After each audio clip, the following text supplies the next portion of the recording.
Delayed penalty. Delayed penalty. A secret relationship ice romance. Gemma Lockhart. Copyright 2026 Gemma Lockhart. All rights reserved. No part of this book may be reproduced, distributed, or transmitted in any form or by any means without the prior written permission of the author, except for brief quotations in a book review. This is a work of fiction. Names, characters, places, and incidents are the product of the author's imagination or are used fictitiously. Any resemblance to actual persons, living or dead, events, or locales is entirely coincidental. First edition, 2026. For everyone who ever fell and got back up. The only way to make sense out of change is to plunge into it, move with it, and join the dance. Alan Watts. Contents. Chapter 1. The Assignment. Chapter 2. Chapter 3. On Thin Ice. Chapter 5. The Library at Midnight. Chapter 6. Rules were made for other people. Chapter 8. The Storm is Coming. Chapter 9. Face-Off. Chapter 10. The Night That Counts. Chapter 11. 3 a.m. Chapter 12. Everything You Don't Say. Chapter 14. Sabotage. Chapter 15. The Penalty Box. Chapter 16. Fisher. Chapter 17. Nova in the Dark. Chapter 18. Ice Time. Chapter 19. 13 Years. Chapter 20. What She Wants. Chapter 21. Chapter 22. Win. Chapter 23. Rhett. Chapter 24. Delayed. Epilogue. Nova, 1 year later. Chapter 1. The Assignment. I have a system. It isn't complicated. Most good systems aren't. You show up on time, you do the work, you don't make things personal. You keep your head down and your GPA up and you remember why you're here.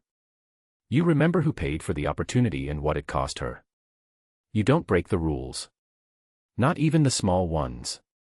Especially not the small ones. I've been the most requested tutor at Hartwell's Academic Excellence Center for 2 semesters running. Not because I'm warm. Not because students leave my sessions feeling good about themselves. Because they leave passing. There's a difference, and I figured out early on that most people don't care which one they get as long as the grade changes. I was halfway through a tuna sandwich and a chapter of organic chemistry when Dr. Osei called me into her office. She didn't ask me to sit down. That was the first sign. Nova. She folded her hands on her desk. She has the particular smile of someone about to ask you to do something she already knows you won't like. I need to talk to you about a new assignment. I'm already at maximum hours, I said. 14 students, 32 contact hours a week. The handbook says 30 is the cap. I know. So. This would replace one of your current students. She slid a folder across the desk. Marcus graduated early. His slot is open. I didn't touch the folder. Who is it? She said the name. I said nothing for 4 seconds. No, I said. Nova. With respect, Dr. Osei. No. I pushed the folder back. I don't tutor athletes. Not after last year with the football situation. You said. I know what I said. She pushed it back. But Ty Mercer is failing general chemistry too, and if he doesn't pass his midterm in 3 weeks, he's on academic probation. Which means he can't play in the playoffs. That's his problem. It's becoming the university's problem. Her voice dropped. Not threatening. Just tired. The hockey program brings in $2 million in donor funding annually. The athletic department has made a formal request to the center. I need my best chemistry tutor on this. I stared at the folder. $2 million. I didn't care about $2 million. What I cared about was the number at the bottom of my financial aid letter. The tutoring stipend wasn't optional. It wasn't a nice bonus. It was the difference between affording textbooks this semester and not. It was 63% of what I sent home to my mother every month, so she didn't have to pick up extra shifts at the clinic. Dr. Osei knew that. She wasn't holding it over me. But it sat there in the room between us like a third person. I picked up the folder. Inside was a printout. Ty Mercer. Junior. Left wing, first line. Current grade in General Chemistry 2, 41. Academic standing, probationary if grade falls below 60 by midterm. There was a photo in the corner of the sheet. A press photo. He was in gear, helmet under his arm, smiling at the camera with the easy confidence of someone who has never once worried about whether people would like him. I already didn't like him. 3 weeks, I said. Possibly through end of term if the midterm goes well.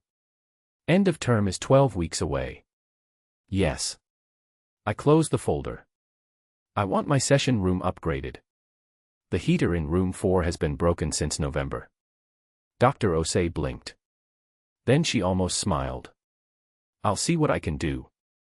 I also want first pick of next semester's schedule. Done. And I want it on record that I requested a different assignment first. I'll note it. She picked up her pen. Thank you, Nova. I walked out of her office with the folder under my arm and stood in the hallway for a moment. I set 3 rules before I even got back to my desk. Rule 1, no personal conversation. We talk about chemistry. We talk about the periodic table and electron configurations and bond enthalpies and nothing else. Rule 2, no rescheduling. He shows up on time or the session doesn't happen and he deals with the consequences. Rule 3, no excuses. I don't care about practice schedules or away games or travel fatigue. I've pulled all-nighters for exams after 12-hour shifts at the campus library. He can study before practice. I wrote them on a sticky note and put it inside the folder. Then I sent him the session confirmation for the following Tuesday at 4 o'clock and went back to my sandwich, which was cold. Tuesday came faster than I wanted it to. I set up room 3, Dr. Osei had at least gotten the heater fixed, which I gave her credit for, and arranged the table the way I always did. Textbook. Problem sets. My notes. A second copy of the notes in case he came without a pencil, because they always came without a pencil. 4 o'clock. Nobody. 4:05. I straightened the problem sets. 4:09. The door opened. Ty Mercer walked in with a smile like he'd done something wrong and didn't mind at all. He was taller than the photo suggested. Not that it mattered. He had his backpack hanging off one shoulder, a Hartwell hoodie, and the particular glow of someone who'd come straight from the ice, faint flush across his cheekbones, hair still slightly damp at the edges. He smelled like cold air and cheap shampoo. He looked at the table. He looked at me. The smile didn't move. Callahan, he said. You're 9 minutes late, I said. Traffic. We're on a campus. There's no traffic. He pulled out the chair across from me and dropped into it with the easy comfort of someone who had never once sat in a room where he wasn't welcome. The rink runs long sometimes. Coach doesn't do clocks. I do. I slid the problem set across the table. Rule 2 is no rescheduling and no late arrivals. 9 minutes late counts as a late arrival. It doesn't happen again. He looked at the problem set. Then at me. You have rules. I have 3. Most people just say hi first. Most people aren't 9 minutes late. I tapped the top of the page. Chapter 2. +1 Nobody asked for, Nova ***.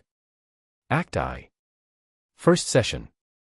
Ty is charming, deliberately disruptive, and actually not as dumb as he pretends to be. She catches him hiding the fact that he understands half the material already. Then his friend walks in and takes a chair without asking. Tall.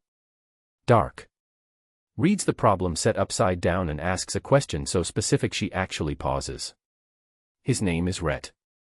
He's not even failing anything. He just came along. Nova's jaw tightens. She gives them both the most brutal practice problem set she has. Ty groans. Rhett starts solving it in silence. *cliffhanger, when the session ends, Rhett is the last one out. He stops at the door, same time Thursday. She says yes before she means to, asterisk. The narrative must be told in first-person singular using I as the voice throughout. Keep the tone blunt, emotionally gripping, and realistic with no fancy grammar or complicated words. Use simple English vocabulary and straightforward sentence structures. Create a strong hook that instantly captures a first-time reader's attention. Include a powerful moment of conflict or suspense that sets the tone for the rest of the book. Prioritize dialogue over narration and use show-don't-tell techniques throughout. Write in paragraph format with left-aligned text and 1.15 line spacing. Make every character show emotion in a raw and believable way. Ensure each scene connects logically to the story world and character dynamics that will unfold in later chapters. Avoid repeating words and steer clear of overused phrases such as delve, elevate, embark, enhance, landscape, tapestry, comprehensive, dive, furthermore, interplay, journey, pivotal, resonate, showcasing, testament, vast, in summary, in conclusion, or any AI-sounding expressions. Focus on creating authentic human voices through dialogue and genuine emotional reactions. Build tension naturally through character interactions and conflicts rather than explanatory narration. End with forward momentum that makes readers need to continue to the next chapter. Chapter 3. On Thin Ice. Ty's POV. Here's the thing nobody tells you about being the fun one. It's exhausting. Not the fun itself. The keeping it up. The maintenance of it. The way you have to walk into every room already smiling so nobody gets the chance to ask why you're not. The way you learn early that if you make people laugh, they stop looking too closely at everything else. I've been doing it since I was 9 years old. I'm pretty good at it by now. The locker room after Thursday practice smelled like sweat and athletic tape and the particular misery of a 2-hour drill session in January. My legs were dead. My left shoulder had taken a hit during the scrimmage that I was going to pretend wasn't as bad as it was for at least another week. I sat in front of my stall and pulled off my helmet and let the noise of the room wash over me. Marcus, our captain, dropped onto the bench next to me. Mercer. Before you say anything, I said, I went to tutoring. Twice. Yeah, twice. That's more than 0, which is where we were last week. He didn't look impressed. Marcus never looked impressed. He'd been captain for 2 years and in that time I'd seen him smile exactly 4 times, 3 of which were on the ice. Your midterm is in 18 days. I know. Coach pulled me aside after practice. If you're not at a passing grade by midterm, you're sitting the Colton game. Colton. Our biggest rival. The game that would decide our conference seeding. I kept my face easy and loose and didn't let him see what that did to my chest. I'll pass the midterm, I said. How? The tutor's good. How good?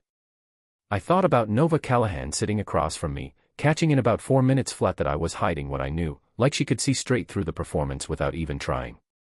The way she'd said Rule 3 like it was the most obvious thing in the world.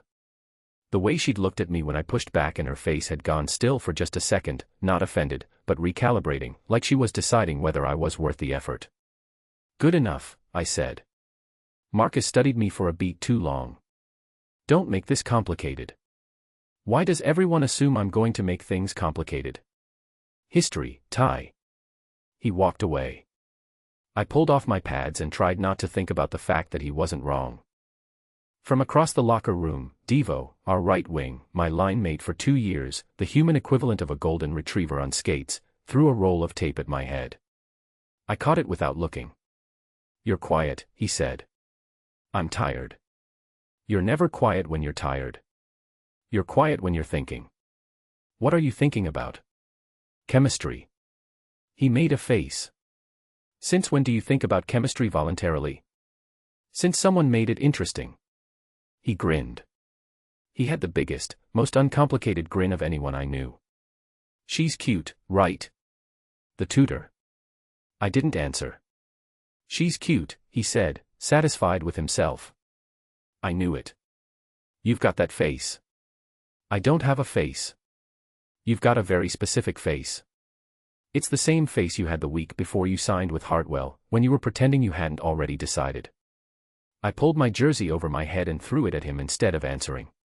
Here's the other thing nobody tells you about being the fun one. You can read a room in about 30 seconds. You have to, it's part of the performance. You learn to clock every shift in energy, every small tell, every moment when someone's pretending not to feel something they're absolutely feeling. I'd had the face. He was right. But I'd also seen something else in that tutoring room, and I was still turning it over in my head without fully understanding what to do with it. I found Rhett in the weight room at 8, which is where he went when he had nothing to say. Rhett used silence the way other people used words, deliberately, specifically, to mean things he didn't want to spell out. We'd been best friends for 13 years. I knew the difference between his silences. There was the one that meant he was fine. There was the one that meant he was thinking. There was the one that meant he was angry but wouldn't say so. This was a fourth kind I couldn't immediately name. He was on the bench press. I sat on the rack across from him and waited until he racked the bar. Good session, I said. Yeah. The tutor's good. Nova. I watched his face. Smart. Like, actually scary smart. She caught the typo in her own problem set because you flagged it. You flagged it.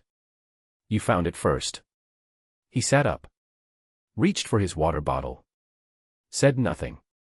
She's interesting, I said. Rhett took a drink.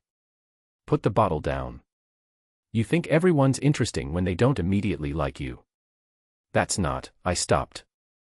Okay. That's a little true. But this is different. How?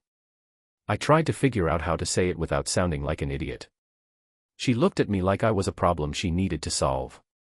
Not a person she needed to manage. Like she genuinely couldn't decide if I was worth her time, and she was going to figure out the answer on her terms. I leaned forward on my elbows. You know how many people look at me like I'm worth managing? Rhett was quiet. Everyone, I said. Coach. Marcus. My dad, when he calls. Every girl since I was 16. Everyone's got an angle. She didn't have an angle. She had 3 rules and a color-coded notebook and genuinely zero interest in whether I liked her or not. Rhett looked at the floor. A beat passed. She's your tutor, he said. I know. You need to pass the midterm. I know that too. He picked up the water bottle again even though he'd just put it down. Don't complicate it. Marcus had said the same thing 30 minutes ago. I noticed that. I filed it away. I'm not planning to, I said. I'm just saying she's interesting. You can think someone's interesting without. I know, he said. Flat. No texture. I looked at him. There was something behind his eyes that I couldn't read, and I could always read Rhett. Always.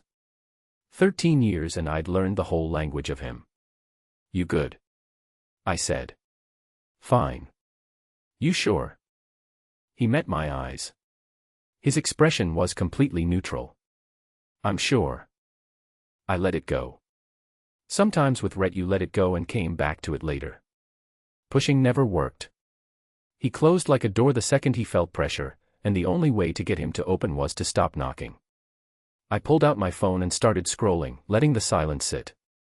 After a few minutes I glanced over. Rhett was on his phone. His screen was bright in the dim weight room. I caught the image on it before I fully registered what I was looking at. A photo. The chemistry problem set. Both sides.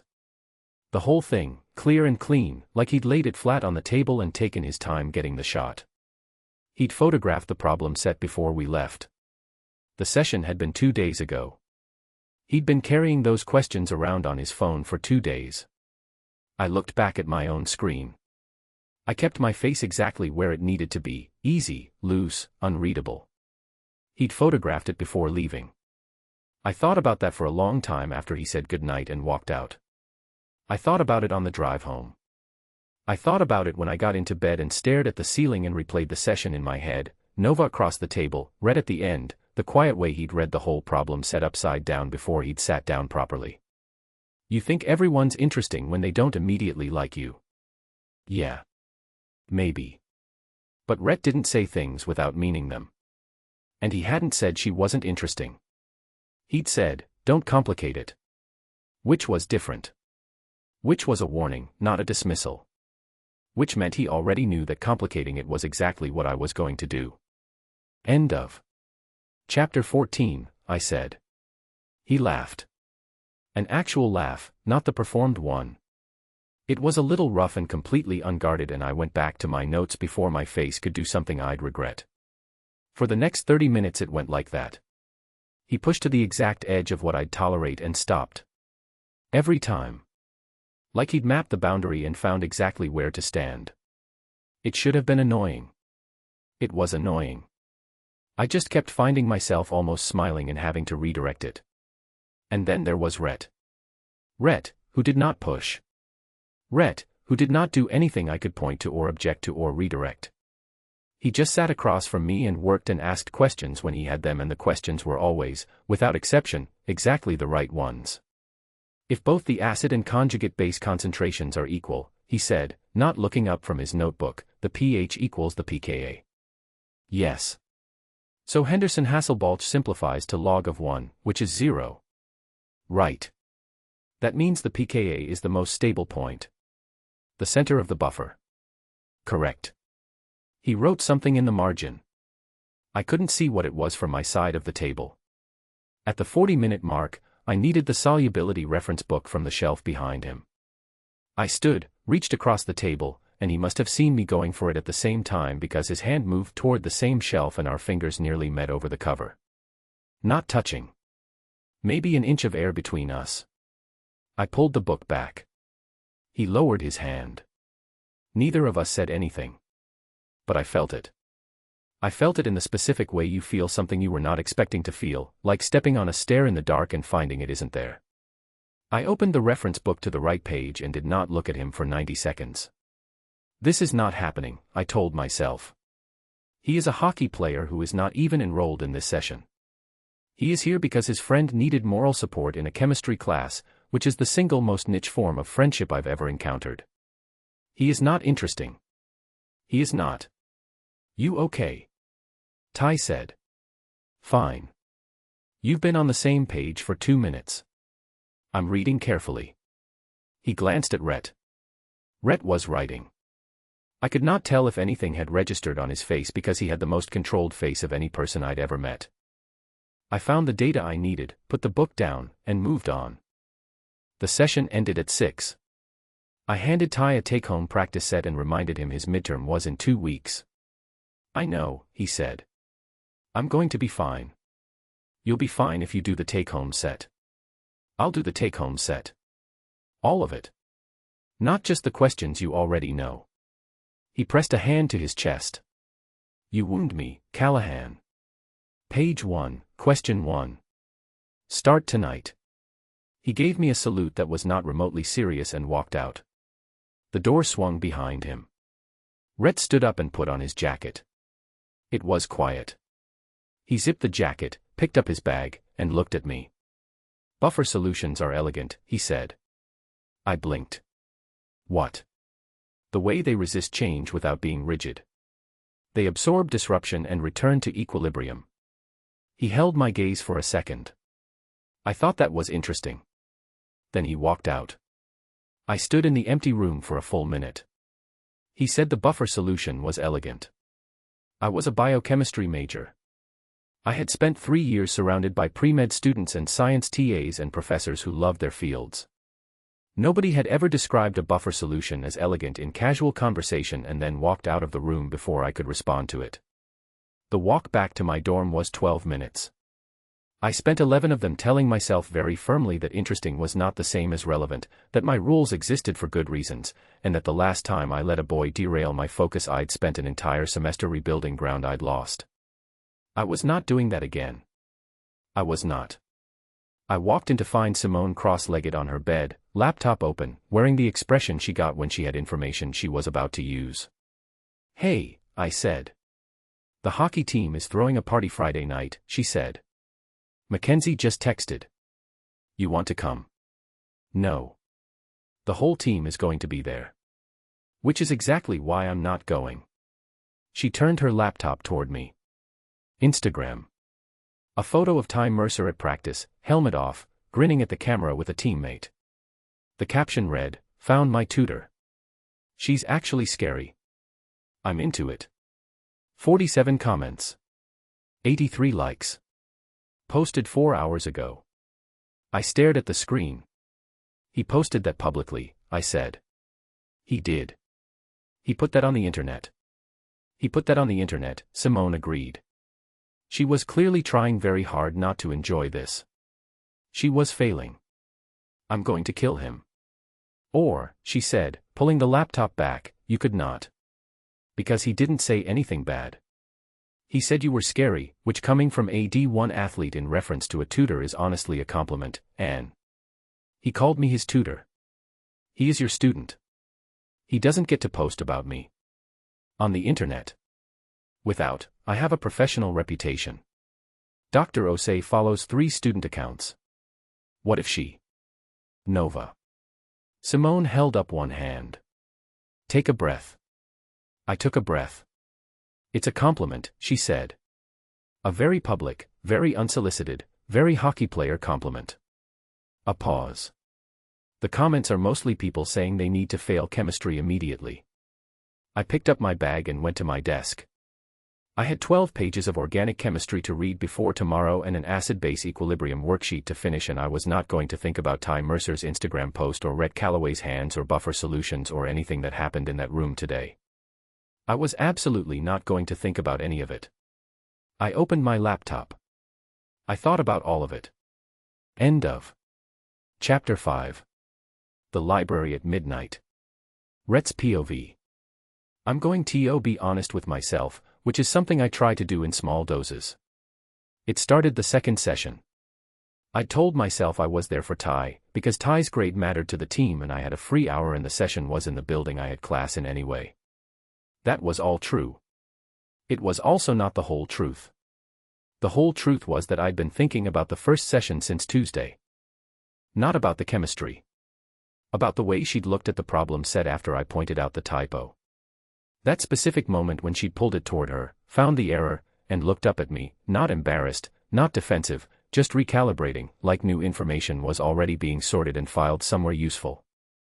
I didn't meet many people who did that. Most people got defensive when they were wrong.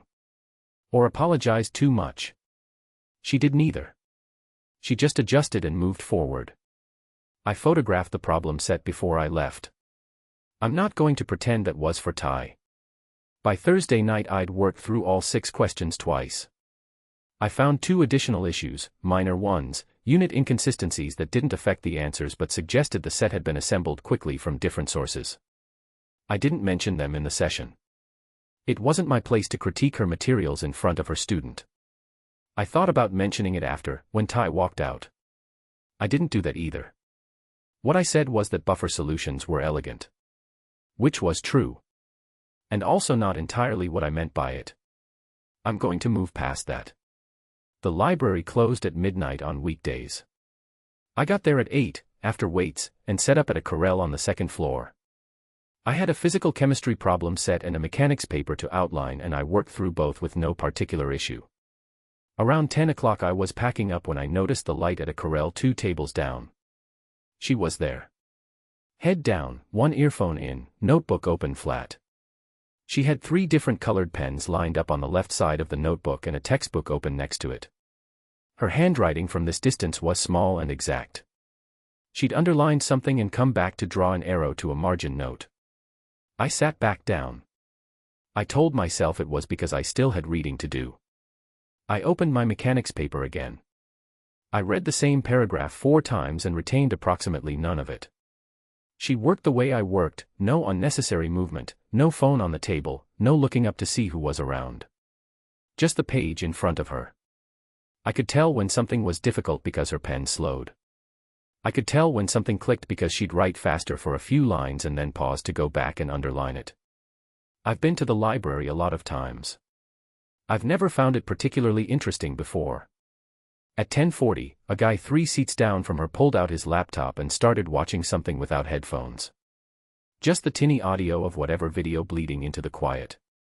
She didn't look up. But her pen stopped. She waited maybe 30 seconds. The guy didn't seem to notice or care. I picked up my bag and moved. Not next to her, one seat down, at the corral directly between her and the noise. I opened my notebook and didn't look at either of them. The guy glanced at me. I didn't look at him. He looked back at his screen. 2 minutes later he put his headphones in. The pen started moving again at the table behind me. I stayed where I was. I finished the mechanics reading. Wrote 2 pages of the outline. Did not look back. At 11:15 I started packing up for real. Thank you. I stopped. Her voice was quiet. Not a whisper, just a library voice. I turned slightly. She still had her head down, pen moving, like she was saying it to the notebook. You didn't have to move, she said. It was on my way out, I said. A beat. She kept writing. It really wasn't. I didn't answer. I finished packing my bag. I stood up. I was almost to the stairs when she said, still without looking up, "You're always here on Tuesdays and Thursdays." I turned back. You noticed. She looked up. Her expression was impossible to read in exactly the way I'd been trying to read it since the first session. Not cold, exactly. More like she'd decided to keep things at a specific distance and was very disciplined about maintaining it. I notice things, she said. Me too, I said. She looked at me for a second. Something moved across her face and was gone before I could name it. Good night, Rhett, she said. Good night. I walked down the stairs and out through the library side door. The air outside was sharp and cold and I stood in it for a few seconds without moving. I noticed things. Me too. I walked back toward the athletic housing and I was almost there when I heard Ty's voice carrying around the corner of the building. He was on the phone, the way he always was late at night, pacing, one hand moving, talking like the person on the other end needed the visual. No, she's just my tutor, he said. It's not a thing. Yeah, the chemistry one. I stopped at the corner. Devo's just being Devo. She's smart and she doesn't let me get away with anything. That's literally it. A laugh. I know. I'm focusing. Midterm in 2 weeks, I know. He disappeared around the far end of the building. I stood where I was. She's just my tutor. That was the correct thing to say. That was the accurate, professional, appropriate thing to say about the person helping him pass his class so he could keep his spot on the team and make the playoffs and stay on track for the draft. It was the right thing to say. I stood in the cold outside the athletic housing with my bag on my shoulder and something sitting wrong in my chest, quiet and specific and impossible to name directly, the way some things are. I knew what it was. I'm going to be honest with myself, in small doses. I knew exactly what it was. And I knew something else. Ty had said it's not a thing the way you said it when you were still deciding whether that was true. 2 months ago I would have told him first. Told him I thought someone was interesting, got his read on it, worked through it the way we'd worked through everything since we were 8 years old at a hockey camp in Vermont and he'd fallen on the ice and I'd pulled him up and somehow that had turned into 13 years of being the first call for everything. I walked inside without calling him. I put my bag down in my room and sat on the edge of my bed and looked at the photo of the chemistry problem set on my phone. I thought about her pen slowing when things were difficult. I thought about I noticed things. I thought about the 1 inch of air between our hands over the reference book and the way she'd pulled back and spent the next 90 seconds not looking at me, like the not looking was itself something she was doing on purpose. I thought about Ty on the phone. She's just my tutor. 2 months ago I would have told him. I put my phone down. I turned off the light. I lay on my back in the dark and I didn't sleep for a long time. End of Chapter 6. Rules were made for other people. Nova's POV. I want to be clear about something. I said yes to the study group because it made academic sense. Ty had a midterm in 11 days. A group setting would force him to articulate concepts out loud, which was exactly the learning mode that worked best for him. I had identified this in session 2 and filed it away the way I filed away everything useful. That was the reason. That was the only reason.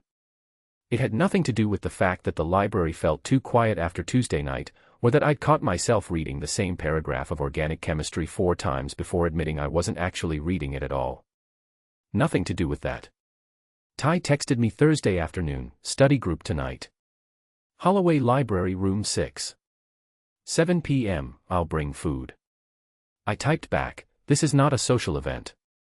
He replied, obviously. It's a study group. With food. Those are different things. Then, I'll bring the good kind of chips. I put my phone down and went back to my notes and lasted about 6 minutes before I picked it up again. Room 6 is booked until 9, I typed. I checked. We'd have to move at 9. So we'll move at 9. There are rules about outside food in the library rooms. Nova. What? Are you coming or not? I went. Room 6 was a small glass-walled study room on the second floor. Ty was already there when I arrived, and he had, in fact, brought food. Chips, yes, but also a stack of takeout containers from the campus Thai place, a bag of grapes that seemed oddly wholesome given the rest of it, and napkins folded into rough triangles like he'd put actual effort in. He looked up when I walked in. You came. I said I would. You said you might. There was ambiguity. I don't do ambiguity. I put my bag down and looked at the spread. You brought enough food for 6 people. I didn't know what you liked. He said it plainly, without decoration. Like it was just information and not something that made me stop moving for a half second. I sat down and opened my notebook. Rhett arrived 4 minutes later. He came in, took his usual seat, end of the table, slightly apart, the position from which he could see everything, and unzipped his bag. Then he set something on my side of the table. A can, condensation already forming on the side. I looked at it. Citrus Rush. The specific energy drink I used during finals week because it had the right ratio of caffeine to be vitamins and didn't taste like chemicals. I had mentioned it exactly once, in passing, 11 days ago, when Ty had asked why I was running on 2 hours of sleep and I'd said I'd run out of my usual thing. I had not said what my usual thing was. I had said my usual thing and kept talking. Rhett sat down and opened his notebook. I looked at the can. I looked at him. He was already reading. He didn't look up. I pulled the can toward me and said nothing. Not because I didn't have anything to say. Because everything I could have said would have given away too much, and I was not in the habit of giving things away. Okay, I said, opening my notes. Chapter 17. The vending machine on the first floor had chips and granola bars and a selection of candy that leaned heavily toward things that were mostly sugar. At 1 in the morning, when the studying had slowed down and the snow outside showed no sign of stopping and we'd collectively abandoned the pretense that we were all going home soon, Ty came back upstairs with his arms full. He dumped the contents on the center of the table like offerings. Dinner, he said. Rhett picked up a bag of pretzels. I took the granola bar and looked at the remaining pile, which contained 3 different flavors of chips, 2 chocolate bars, a package of peanut butter crackers, and a single sad apple that must have been someone's attempt at nutritional redemption. The apple, I said. Found it behind the chips. Ty sat down and opened one of the chocolate bars. Felt optimistic. We ate. The overhead lights were on their night setting, lower and more orange than the day lights, and the snow was still going outside the windows. The library was completely quiet except for the 3 of us. Okay, Ty said. He had a chip in one hand and had pushed his notebook to the side. Genuine question. Not for studying. Rule 1, I said automatically. Rule 1 is no personal conversation. I'm asking a general knowledge question. About what? About, he thought about it. What's the dumbest thing you've ever done in the name of academics? I looked at him. You, he said, pointing the chip at me. Go. I'm not. Nova. It's 1 in the morning and we're trapped in a library. Rules have a curfew. Rhett was watching me from the end of the table. Not pushing. Just watching. I broke the granola bar in half. Freshman year. I had an organic chemistry exam on the same day as a 12-hour shift at the campus library. I slept 4 hours, worked the shift, went directly to the exam. Fell asleep in the middle of section 2, woke up 6 minutes later with my face on the paper, finished the exam, and got an 89. Ty stared at me. You got an 89 after falling asleep during it? The 6 minutes helped. He pointed at Rhett. Your turn.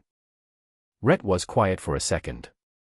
I drove 3 hours to return a library book. We both looked at him. I borrowed it over winter break. Realized on January 2nd it was due January 1st. The online renewal wasn't working. He picked up a pretzel. The late fee was 20 cents a day. You drove 3 hours, Ty said. To return a book. Rhett. I don't like owing things. Ty looked at me. I looked at Ty. Something passed between us that was just a moment of shared helplessness at the specific kind of person Rhett Calloway was.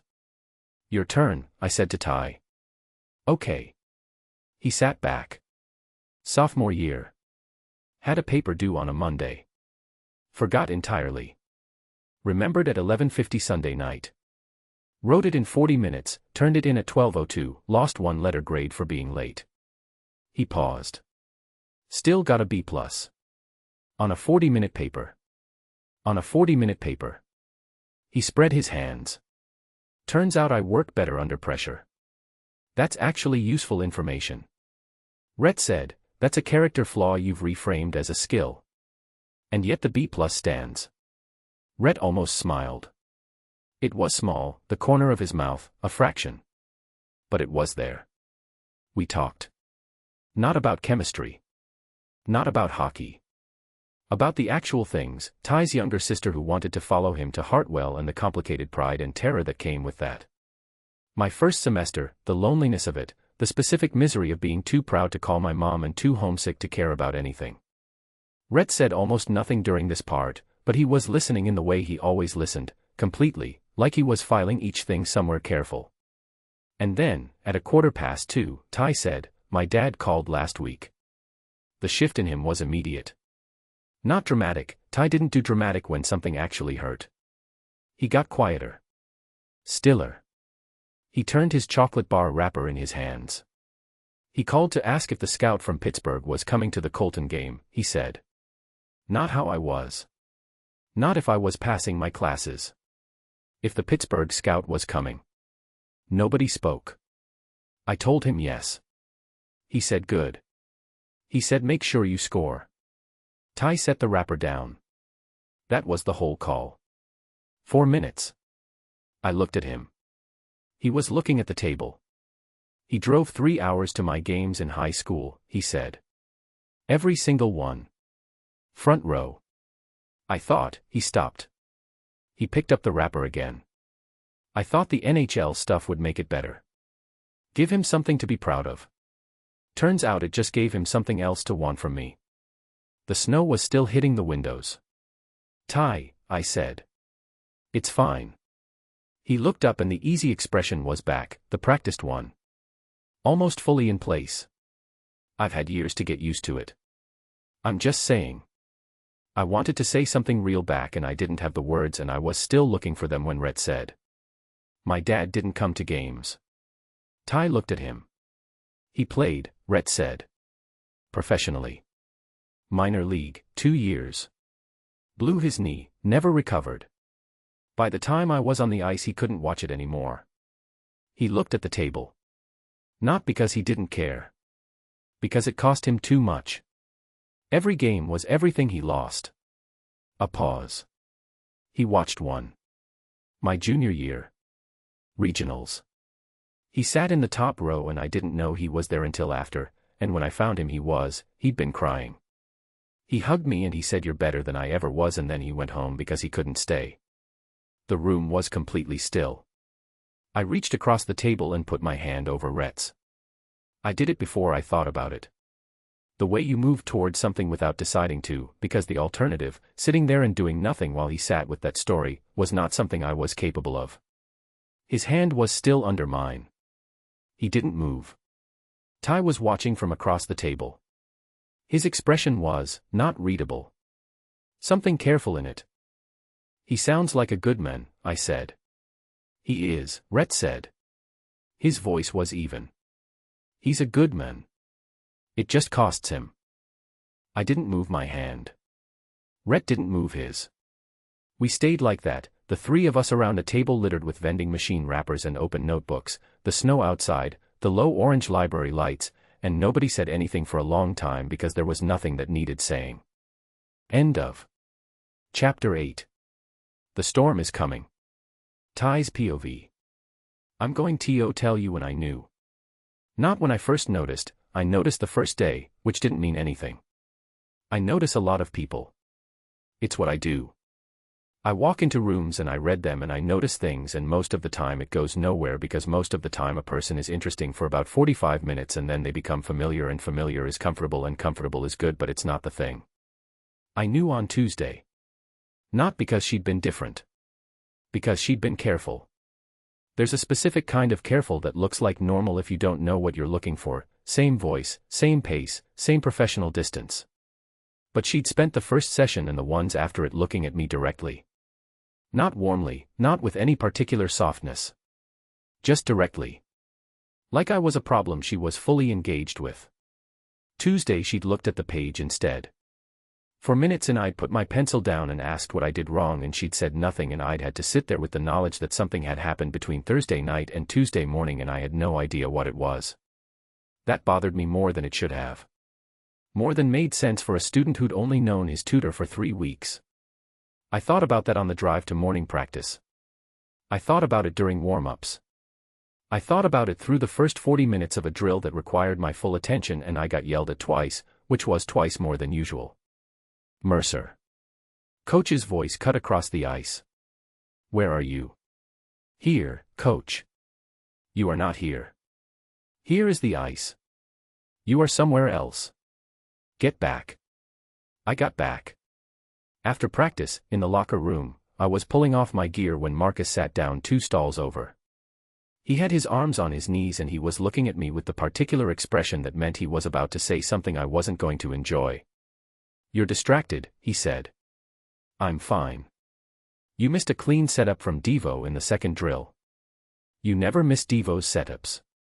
I was reading the defense wrong. You were thinking about something else. He paused. Or someone. I pulled my skate off. I'm focused on the midterm. He didn't say anything for a moment. Across the room Devo was in a loud argument with a freshman about the correct way to tape a stick, which was filling the room with enough noise that this conversation was reasonably private. You like the chemistry girl? She's my tutor.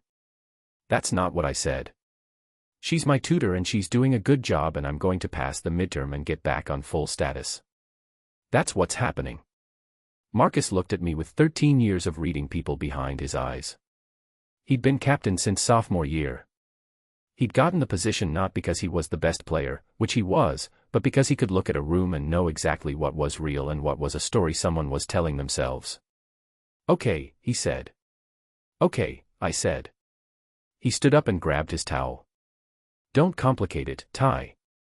3 people had said that to me in 2 weeks. I was starting to think it meant something. I knew I was showing up 30 minutes early to sessions when I noticed I'd started leaving the rink before the optional extended practice Fridays. I usually stayed for that. I'd stayed for every optional session since freshman year because optional didn't mean optional, it meant you were deciding between good and excellent, and I'd made that decision a long time ago. I left early. I told myself it was to review the notes before Nova arrived. I reviewed the notes for about 4 minutes and then I sat in the session room and thought about what she'd looked like when she told me the story about the ice cube floating. The way she'd said it, like she was deciding whether I deserved the real answer and had just barely landed on yes. I'd been called charming my whole life and it had never meant what I wanted it to mean.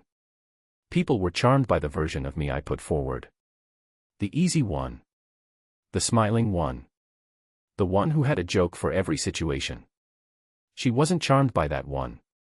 She'd looked straight past it in session 1 and identified the version that was hiding underneath, the one that actually knew the material but performed confusion because it was safer. She'd looked at me like she could see the shape of the real thing and was unimpressed that I kept covering it up. I couldn't stop thinking about it. I'd also started calling her Nova instead of Callahan without fully deciding to. I noticed this about 2 days after I'd started doing it and then couldn't go back without making it weird. I was telling Rhett less. Not lying, just not offering things the way I usually did. Rhett and I had a long-standing habit of saying things out loud before they were fully formed, working through them together, arriving at clarity through the talking. I'd stopped doing that with this particular thing and I wasn't sure when it had started. Tuesday evening, after the session I still couldn't read, I found Rhett in the kitchen of the team house we shared with 4 other players. He was making something that involved an unreasonable amount of eggs and not making conversation about it. She was different today, I said. He cracked an egg. Who? Nova. She was, careful. Like something shifted and I don't know what. He said nothing. Did she say anything to you? Outside sessions. No. She looked at me like she was keeping a distance she hadn't been keeping before. I sat on the counter. I don't know what I did. Rhett put the bowl down and looked at me for a moment. His face was that specific neutral that I'd known long enough to know wasn't empty. Maybe nothing, he said. Maybe something outside the sessions. Like what? He picked the bowl back up. I don't know. We ate at the kitchen table and talked about the upcoming Colton game and the new defensive scheme coach was trialing, and I let the other thing go because there was nothing to do with it yet. Later, after Rhett had gone to his room, Marcus came to find me in the common room. He sat on the arm of the couch and said, "Team fundraiser. Friday week. You bringing anyone?" "Probably not." "You should bring someone. It's good for team optics. Shows you're settled, not a flight risk. It's a fundraiser, Marcus, not a press conference. In our world those are the same thing." He looked at me steadily. "Bring someone. Someone real, not a Thursday night." He went back upstairs. I sat there. I picked up my phone and almost texted Nova before I caught myself doing it. I put the phone down. Picked it up again. Put it back down.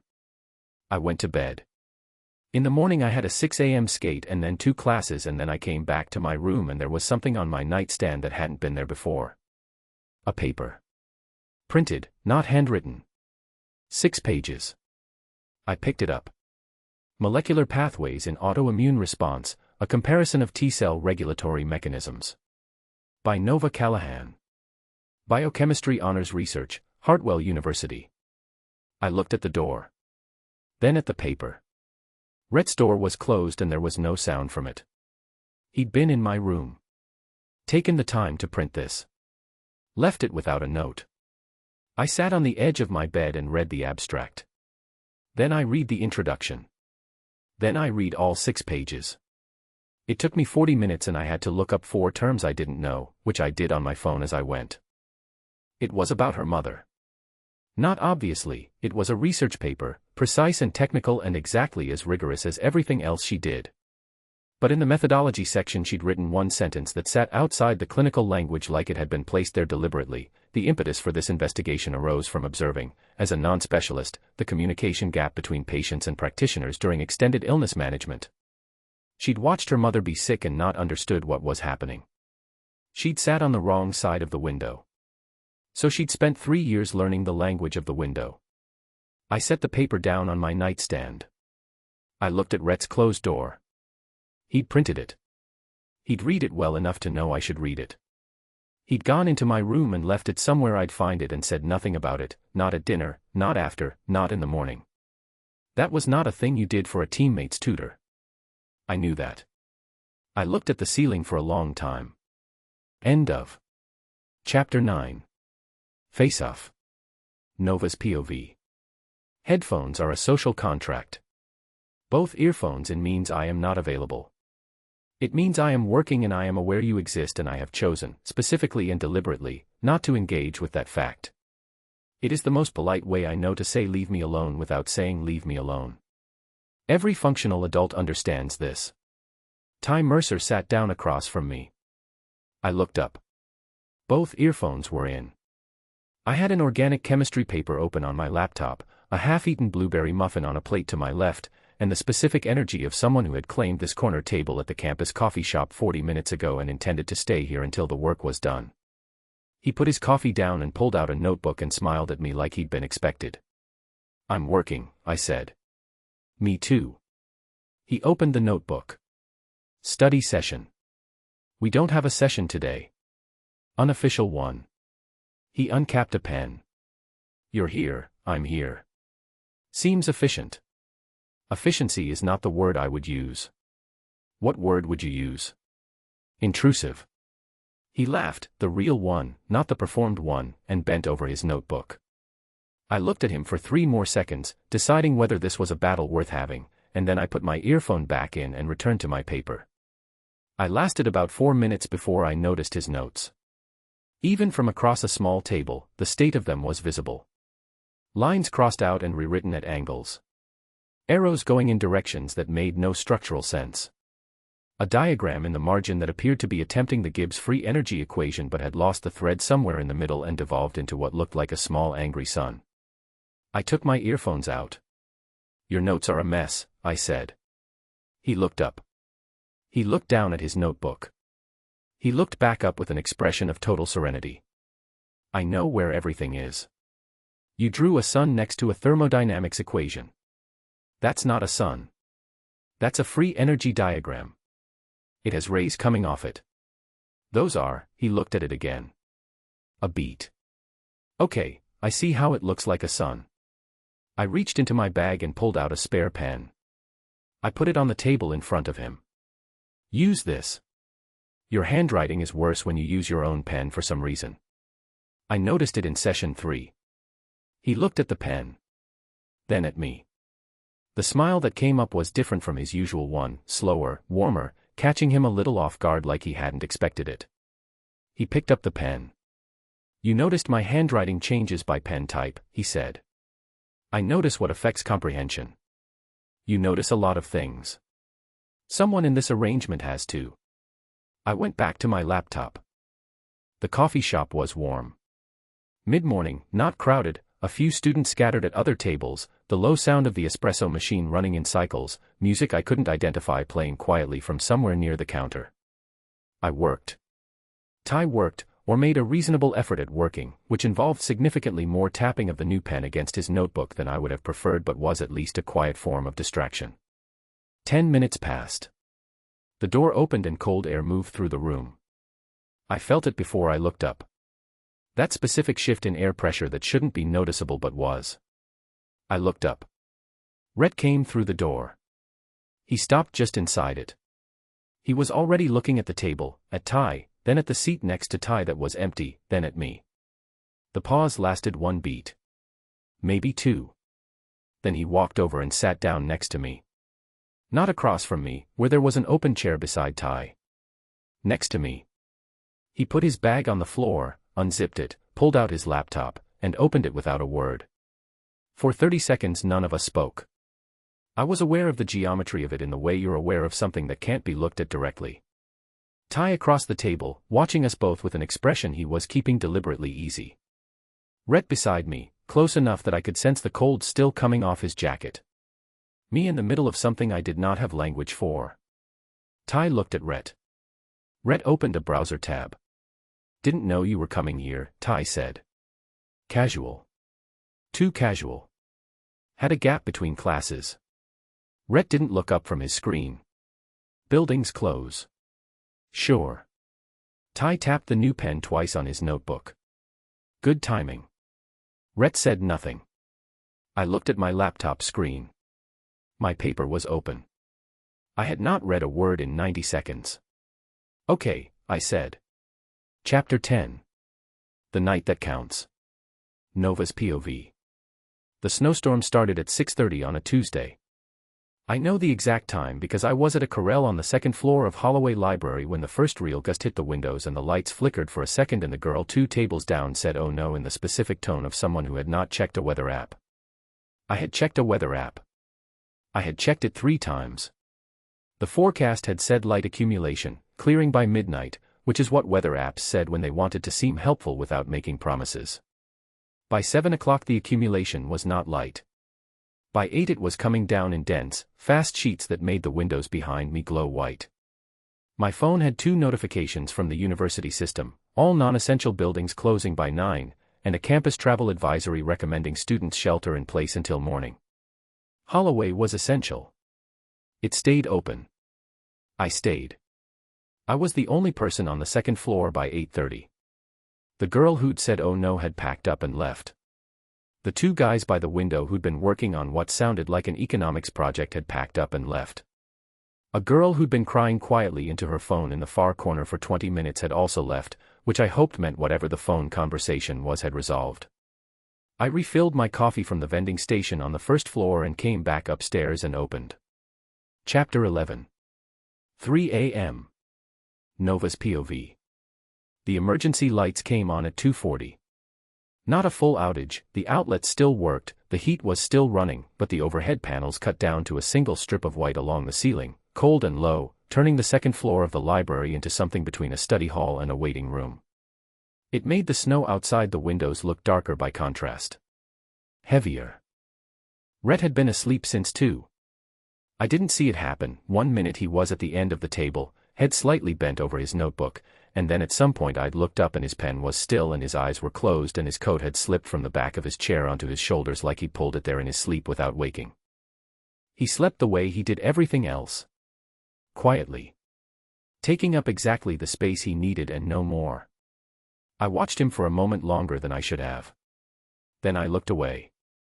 Ty was at the window. He'd moved there while I was finishing a problem set. I'd heard the chair scrape back and looked up to find him standing at the window with his hands in his hoodie pocket, watching the snow. I closed the problem set. I capped my pen. I got up and walked over and stood next to him because the window was where the room was and it was 3 in the morning and there was nowhere else to be. Outside, the snow was coming down soft now. The earlier gusts had settled. The campus below the library window was completely still and completely white, the path lights showing in orange circles under the accumulation, the trees with their branches bowed. Nobody out there. Nothing moving. I like it when it gets like this, Ty said. Like what? Quiet. He looked out at it. Growing up we had these bad storms in Michigan. Big ones. Everything would shut down and for like 2 days the whole world would just stop. No practice. No school. My dad would actually be home. He paused. Before, I mean. When he still did that. I looked at his profile. In the emergency light his face was stripped of most of its usual readability, the easy expression harder to perform when there was no one performing it for. Just his face, actually tired, actually thinking. How old were you? I said. When my mom left. He said it straight. No performance around it. 9. She didn't, it wasn't dramatic.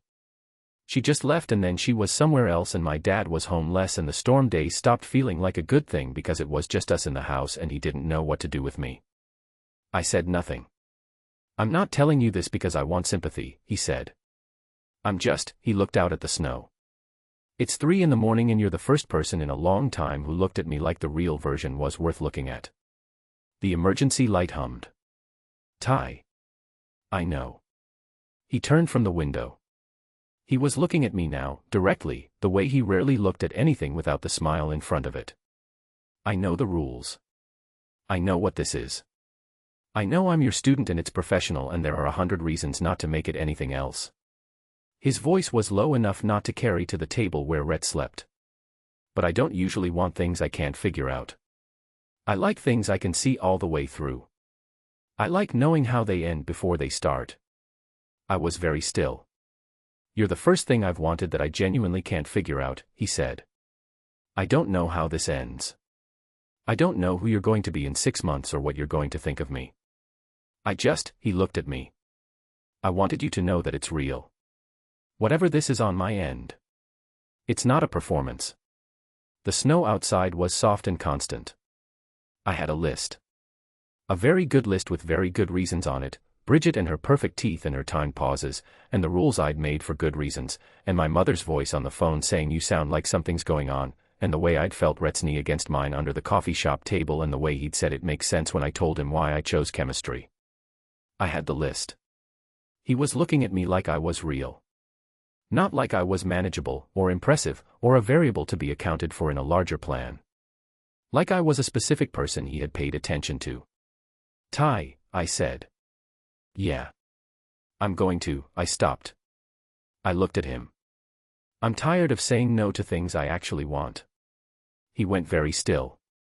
That's not a full answer, I said. I'm not, this is complicated and I know it's complicated and I'm not going to pretend it isn't. Okay. But. I held his gaze. Right now. Tonight. A beat. Yeah. He kissed me.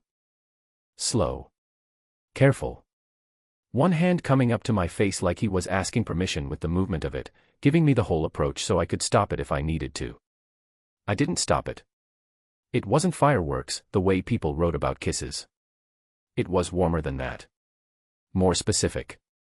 The way something feels when you've been cold for a long time and the cold breaks, not dramatic, just suddenly, genuinely better. When I pulled back, his eyes opened slowly. The snow's let up, he said.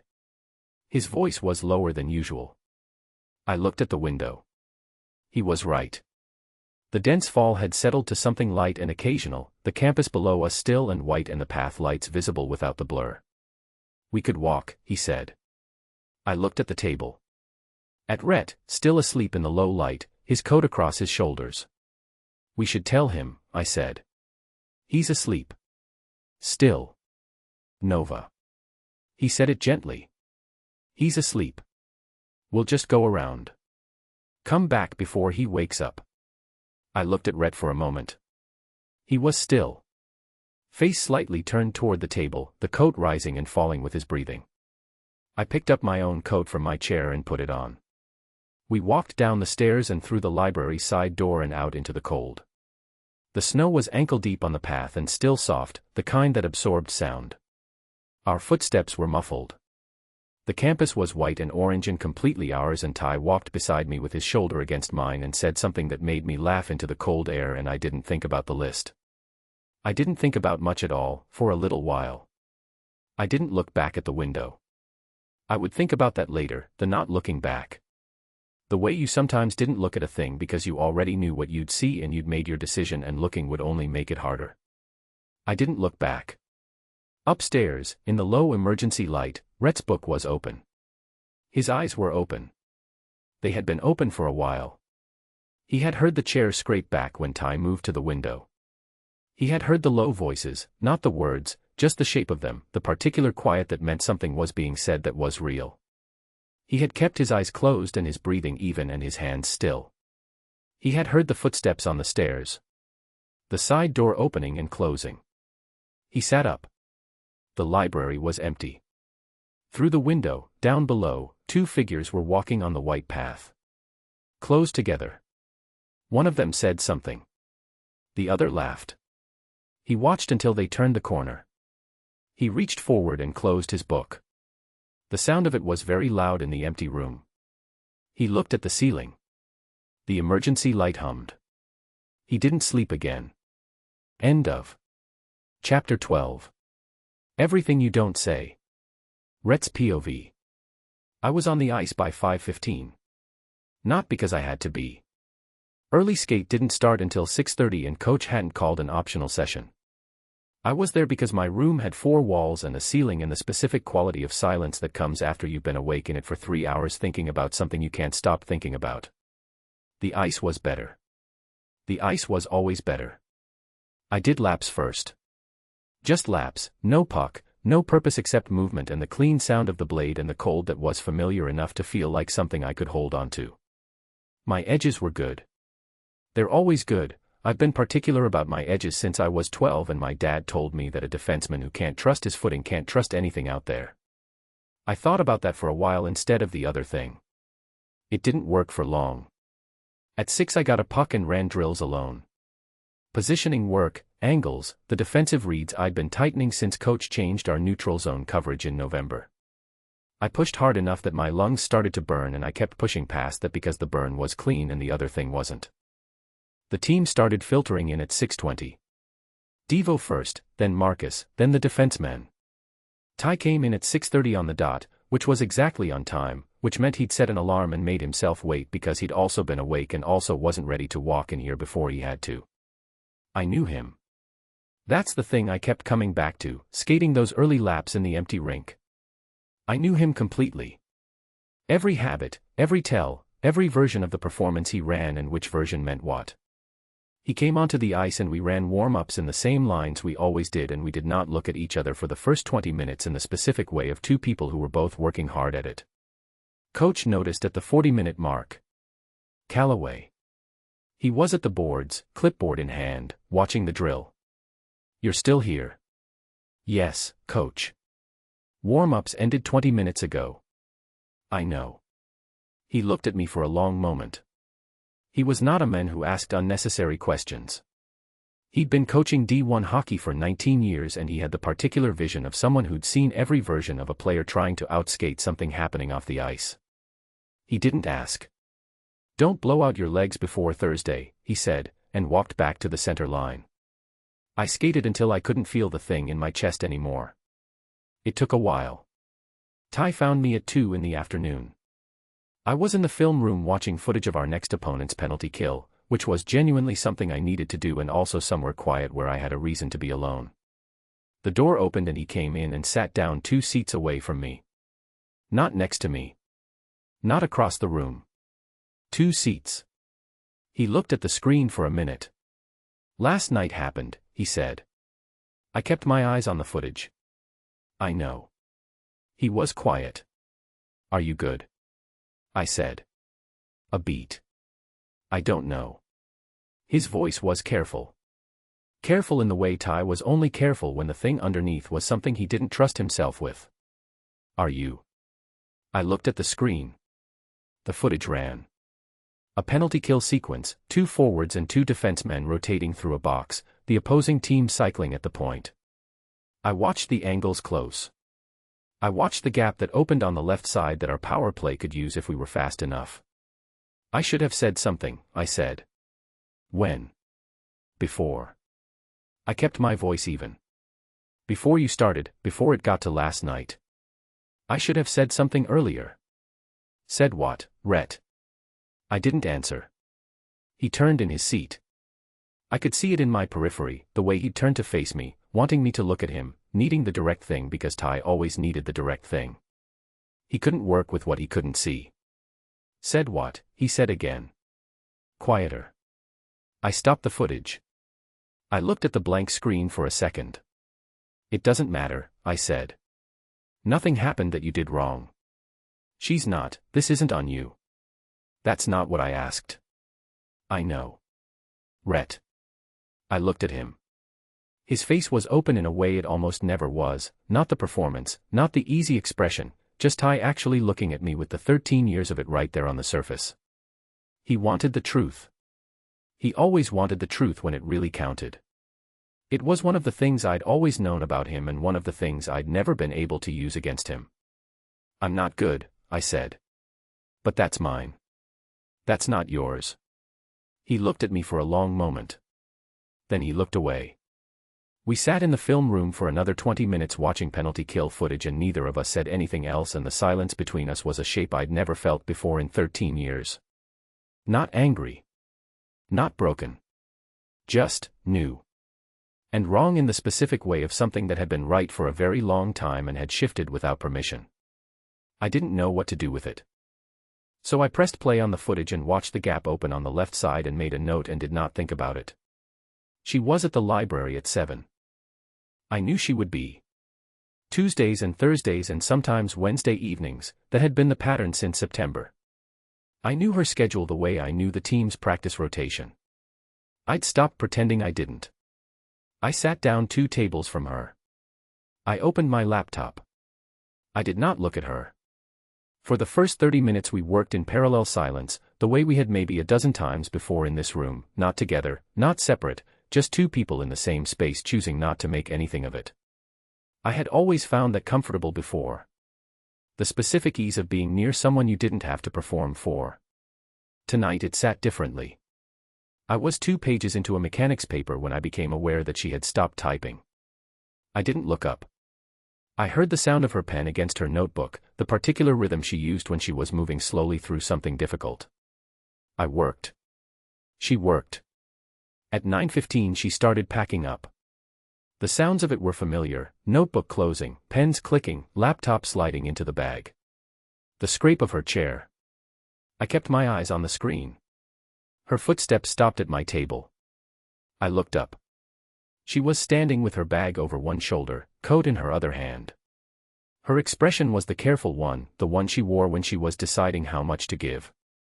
"I don't want to mess anything up," she said. I held her gaze. "Between you and Ty," she said. "I know, last night, I know what it looked like. What it was. I'm not pretending it wasn't something." She shifted the coat in her hand. "But you too, that's 13 years.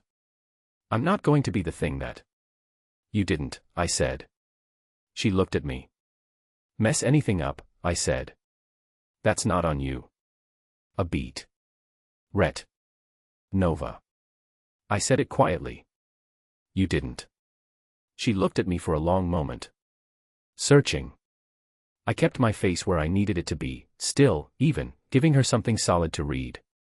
"Okay," she said softly. She turned toward the stairs. "I did," I said. She stopped. I looked back at my screen. The mechanics paper was open. The words were on it. I stared at them and said nothing else because there was nothing else to say that wouldn't cost more than I was ready to spend in a library on a Tuesday night. Her footsteps didn't move for 3 seconds. Then she walked to the stairs. I listened to them go quiet. I listened to the library settle back into its own sound. I sat there for another 10 minutes without reading a word. My phone lit up. Ty's name on the screen. I looked at it. I looked at it for a long time. Long enough that it went dark again. I put it face down on the table and went back to the paper. I didn't text him back. End of Chapter 13. Colligative Properties. I watched him more carefully this time, now that I knew what to look for. He understood the concepts cleanly. His notes, when he pulled them out, were actually detailed. Better than half my other students. But something happened when I gave him a timed problem. His pen slowed down. His jaw set. He looked at the clock once and that was enough. After that his handwriting got sloppy and he second-guessed answers he'd gotten right when there was no pressure. "Don't look at the clock," I said. I wasn't. "You looked at it twice." He put his pen down. "Can we take 5 minutes? We've been here for 20. I know. I just need a second." I watched him for a beat. His shoulders were tight. He was looking at the table, not at me, and there was something different in his face from Tuesday. Less easy. Like the performance of being fine was slipping and he wasn't sure whether to fix it. "Fine," I said. 5 minutes. He leaned back and scrubbed a hand over his face. "Okay. Tell me something. About chemistry. About you. Rule 1. You know what? Your rules are going to be the death of me." But he said it without heat. He was almost laughing. "Fine. Tell me something about chemistry that surprised you." I looked at him. "That counts," he said. "It's chemistry." A second passed. Then I said, "The fact that ice floats." He blinked. "That surprises a biochem major." "Not anymore. But when I was 8, I was trying to figure out why ice cubes floated in my glass. My mom explained it was because water expands when it freezes and becomes less dense." I didn't believe her. I thought she was messing with me. I pulled the problem set toward me. Most solids sink in their own liquid. Water is one of the only substances on Earth that doesn't. It defies the normal pattern. I thought that was interesting. Ty was watching me with an expression I didn't know how to read. "What?" I said. "Nothing." He picked up his pen. "You just don't look like someone who thinks about ice cubes." "What do I look like?" He considered this. "Someone who already has all the answers." I opened my mouth. The door opened. I looked up. A guy walked in like he owned the room, except he didn't do it the way Ty did, which was loud and easy and deliberate. This one just came in and sat down. No performance. He pulled out a chair at the end of the table, dropped a backpack, and unzipped it. Then he looked at the problem set on the table, turned it to face him, and read it upside down for a full 10 seconds. "Colligative properties," he said. His voice was low. Not quiet like he was shy. Quiet like he didn't need volume to be heard. "Who are you?" I said. He looked up. He had dark eyes, the focused kind, and the particular stillness of someone who didn't waste movement. "Rhett." "Rhett," I repeated. "Do you have a last name?" "Calloway." He glanced at Ty. "You said it was okay." Ty looked at me. He had the expression of a man who'd made a decision earlier and was only now wondering if it was a mistake. "He's my line mate." I figured. "This is a private session," I said. "It's not a study group. It's not open to the public. He won't be any trouble." "That's not." "Question 3, said Rhett. I stopped. He turned the problem set back upside down to face him. Question 3 asks about boiling point elevation in a solution of NaCl. The formula uses the Van't Hoff factor. But NaCl dissociates into 2 ions in solution, so the factor is 2, not 1. He looked up at me. "Your answer key has it listed as 1. Is that a typo or are you testing whether he catches it?" The room went very still. I took the problem set from across the table and looked at question 3. He was right. I had made a typo.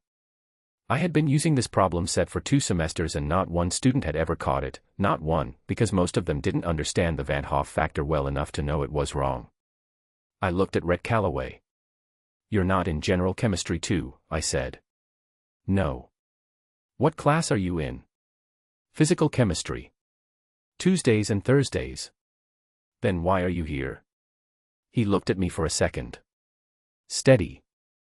Like the question didn't bother him. "Ty asked me to come." "Ty doesn't make the guest list." "I know." He reached into his backpack and pulled out a pencil. "But I'm already here." And I caught the typo. Ty, across the table, was watching me with his coffee cup halfway to his mouth, looking like he was trying very hard not to smile. I wanted to send Rhett home. I had every reason to. This wasn't how sessions worked and I didn't make exceptions and the rules existed because exceptions were how things got complicated. But he had caught the typo. And his question about question 3 had been the most specific and accurate thing said in this room all week. I reached into my folder and pulled out the hardest problem set I had. The one I used for graduate students doing chemistry honors. I put 1 copy in front of Ty and 1 in front of Rhett. "Fine," I said. "Both of you. Start at question 1. No talking." Ty looked at the paper. He let out a short breath that wasn't quite a groan. "This is advanced." "Yes." "How advanced?" "Graduate level." He stared at it. "I'm a junior." "I know." I opened my notebook. Start at question 1. I watched them both work. Ty attacked it the way he attacked everything, fast, a little reckless, scribbling notes in the margin, crossing things out. He got the first question wrong, caught his mistake, fixed it, moved on without letting it slow him down. He made noise without meaning to. A small sound when something clicked. A tap of his pen when he was thinking. Rhett didn't make any noise. He read through the entire problem set first, all 6 questions, before he wrote a single word. Then he started at question 1 and worked through it the way you'd take apart a machine. Methodical. No wasted steps. When he hit question 3, he paused, checked something in the margin, and continued. At the 30-minute mark, Ty put his pencil down. "Done. I think." "You got question 4 wrong," I said. "How do you?" "Because you didn't account for the change in pressure. Check your assumptions." He made a face and picked the pencil back up. Rhett finished 2 minutes later. He put his pencil down without fanfare and folded his hands on the table. I took his paper. 5 out of 6. He'd missed question 6, a trick question about activity coefficients that most graduate students got wrong too. Everything else was correct, including question 3 with the right Van't Hoff factor circled in the margin. I put the paper down. "Where did you study this?" I said. "I didn't," he said. A pause. "I think about it. The way things fit together. You think about physical chemistry for fun." He said nothing. "Okay," I said. I was annoyed. Not at him, Exactly. At the situation. At the fact that I'd tried to intimidate him and it hadn't worked, and the part of me that spent every day fighting for every point because nothing came easy was a little bit, just slightly, thrown by someone things came easy to.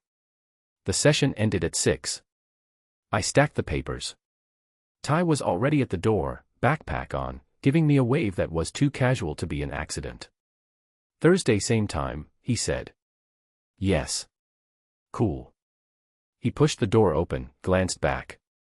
Rhett, come on. Rhett zipped his backpack. Stood. He was taller than I'd registered when he was sitting, taller than Ty, broader across the shoulders. He picked up his bag and walked to the door. He stopped. His hand was on the frame. He didn't look back at first. Then he did. Same time Thursday, he said. Not asking Ty. Asking me. My mouth opened. He's not enrolled in tutoring, I said. I know. He waited. There was no good reason to say yes. He wasn't my student. He didn't need help. He had caught a typo in my problem set and solved 5 graduate-level chemistry questions with no preparation and said he just thought about it like that was a normal thing people said. Same time Thursday, I said. He nodded once. And then he was gone. I sat alone in room 3 for a full minute after the door closed. The coffee Ty had brought me was still sitting on my corner of the table. Half empty. I'd been drinking it without noticing. I looked at it. Then I packed up my folder, turned off the light, and told myself the next session would be easier. I told myself that a lot in those first weeks. I was wrong every single time. End of Chapter 14. Sabotage. Nova's POV. I found out the way everyone finds out about bad things now. A screenshot. Simone sent it at 8:14 on a Wednesday morning with no caption, which was how I knew it was serious. When something was minor she sent it with 3 paragraphs of context. When she sent something bare with no preamble it meant she'd looked at it for a while before she decided I needed to see it immediately and didn't know how to soften it. I was at my desk with coffee and my lab notes when my phone lit up. I picked it up. I looked at the image. It was a screenshotted text exchange. My name at the top. My profile picture, the one from the Tutoring Center student portal, the professional headshot I'd had taken sophomore year. And then messages beneath it, a whole thread of them. I read the first one. Then I read it again. Honestly, the NHL prospects are the best part. If you can get close to one now before they get drafted, the math just works out better for everyone, lol. My stomach dropped. I kept reading. There were 6 messages in the screenshot. All supposedly from me. All in a voice that was close. Close enough that someone who didn't know me would believe it. The cadence was almost right. The phrasing was almost mine. Whoever had written this had spent time on it. But the almost was the problem. I don't use LOL. I don't have a casual relationship with the word honestly, I use it once and mean it precisely. I would never write the math just works out about a person. I don't write about people in terms of math. I knew within 30 seconds that these were fabricated. The problem was that I also knew, immediately and with a cold certainty, that most people reading them wouldn't know that. I put my phone down. I picked it up again and scrolled down. Simone had sent a second message after the screenshot, it's in the hockey team group chat. Mackenzie screenshotted it. It's been there since last night. Since last night. I sat with that for a moment. Then I got up, got dressed, and walked to the Academic Excellence Center. Dr. Osei's door was open. She looked up when I knocked and something moved in her expression that she controlled quickly. She gestured to the chair across from her desk. I sat down. I assume you've seen it, she said. This morning. I received a message last night from the athletic department. She folded her hands. Expressing concern about the nature of the tutoring relationship. The messages are fabricated, I said. My voice was even. I decided on the walk over to be even about this. The voice isn't mine. I don't write or speak that way.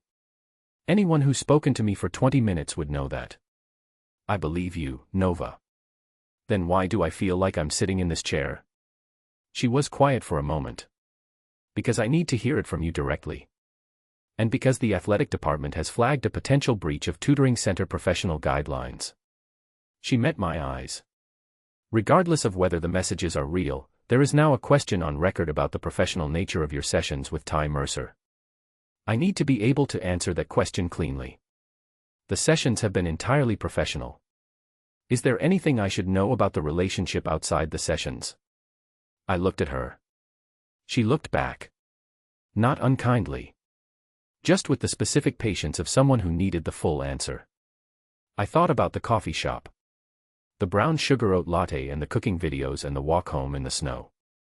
The 3 a.m. library and the cold outside and the way I'd said I'm tired of saying no to things I actually want like it was simple. The sessions have been professional, I said. Everything outside them is my own personal business and has nothing to do with the tutoring center. Dr. Osei looked at me for a long moment. Keep it that way, she said. And Nova, I want you to know that this is being taken seriously. If someone fabricated those messages, that's a serious matter. I'm going to make some inquiries. I nodded. I stood up. I picked up my bag. One more thing, she said. I stopped at the door. Ty Mercer has passed his midterm.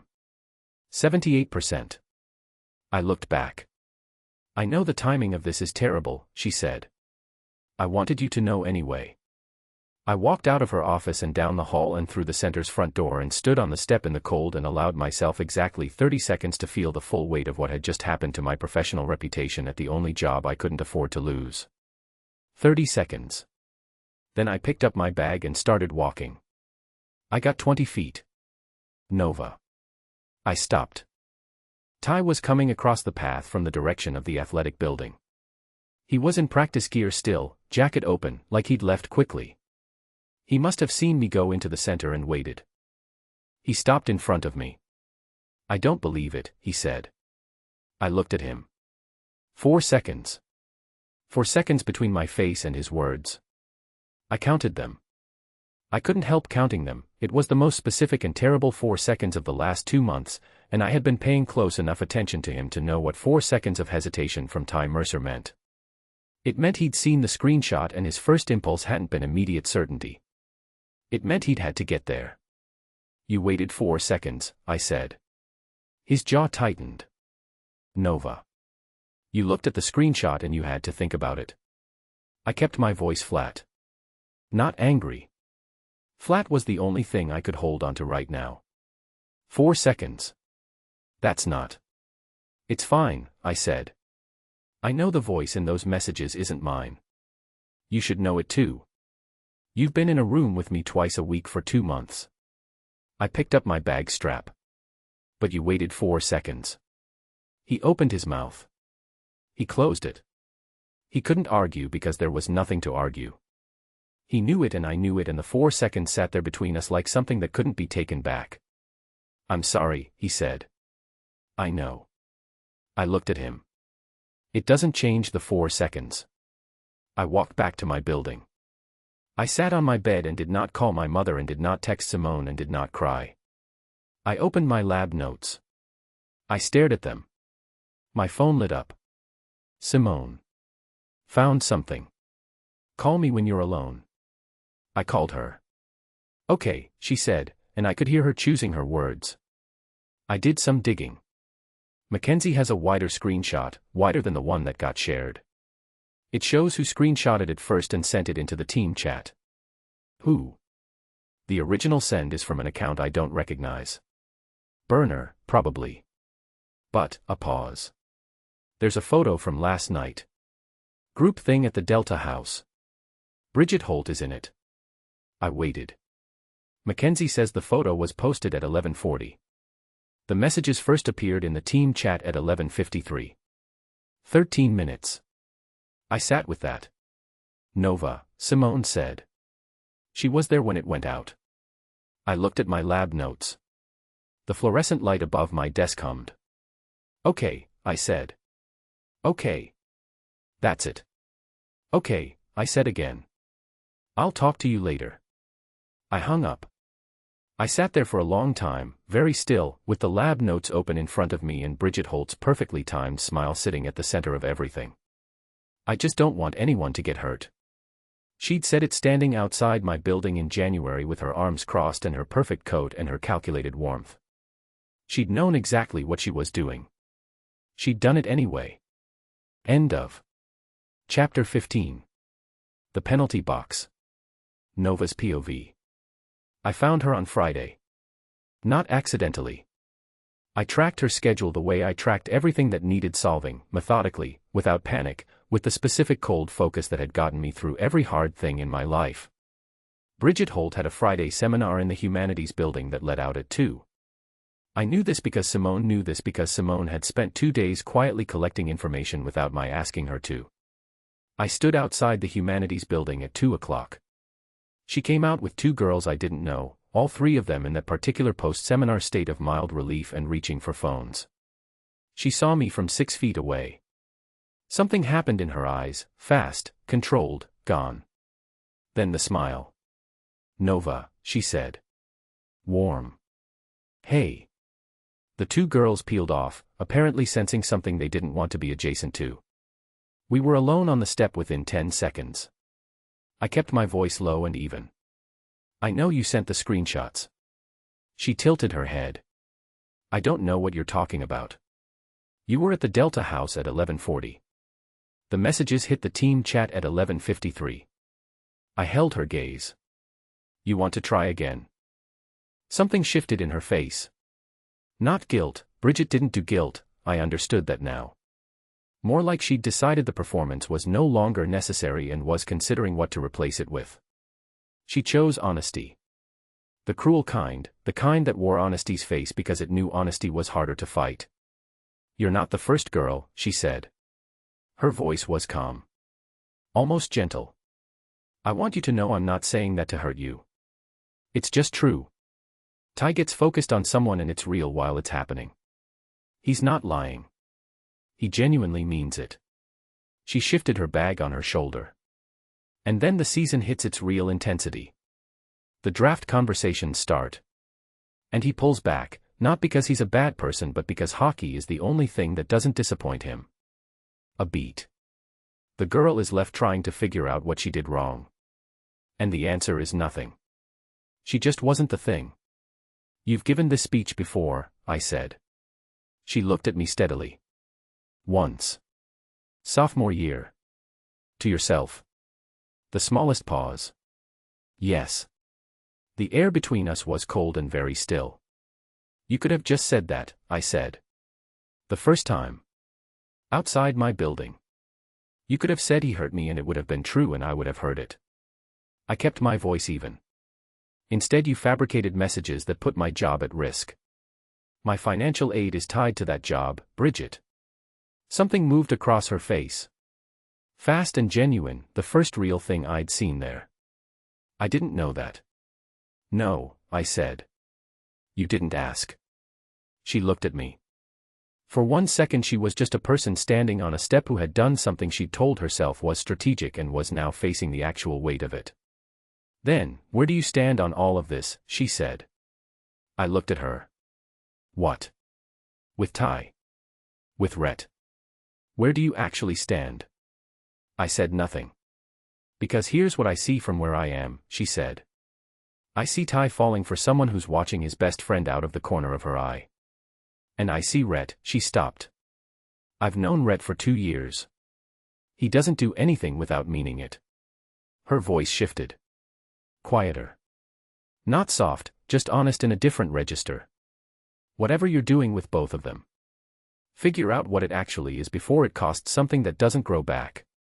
The wind moved between us. "Where do you stand, Bridget?" I said. "Actually." She looked at me for a long moment. "Right where I've always been," she said. She picked up her bag and walked down the steps and I watched her go and I did not say anything else because there was nothing useful left to say. I got to my car. I sat in the driver's seat. I put my hands on the wheel. The cry, when it came, was not dramatic. It was just air going out of me. The specific release of someone who had been holding something very tightly for a very long time and had run out of the energy to keep holding it. It lasted about 4 minutes. Then I sat up. I wiped my face.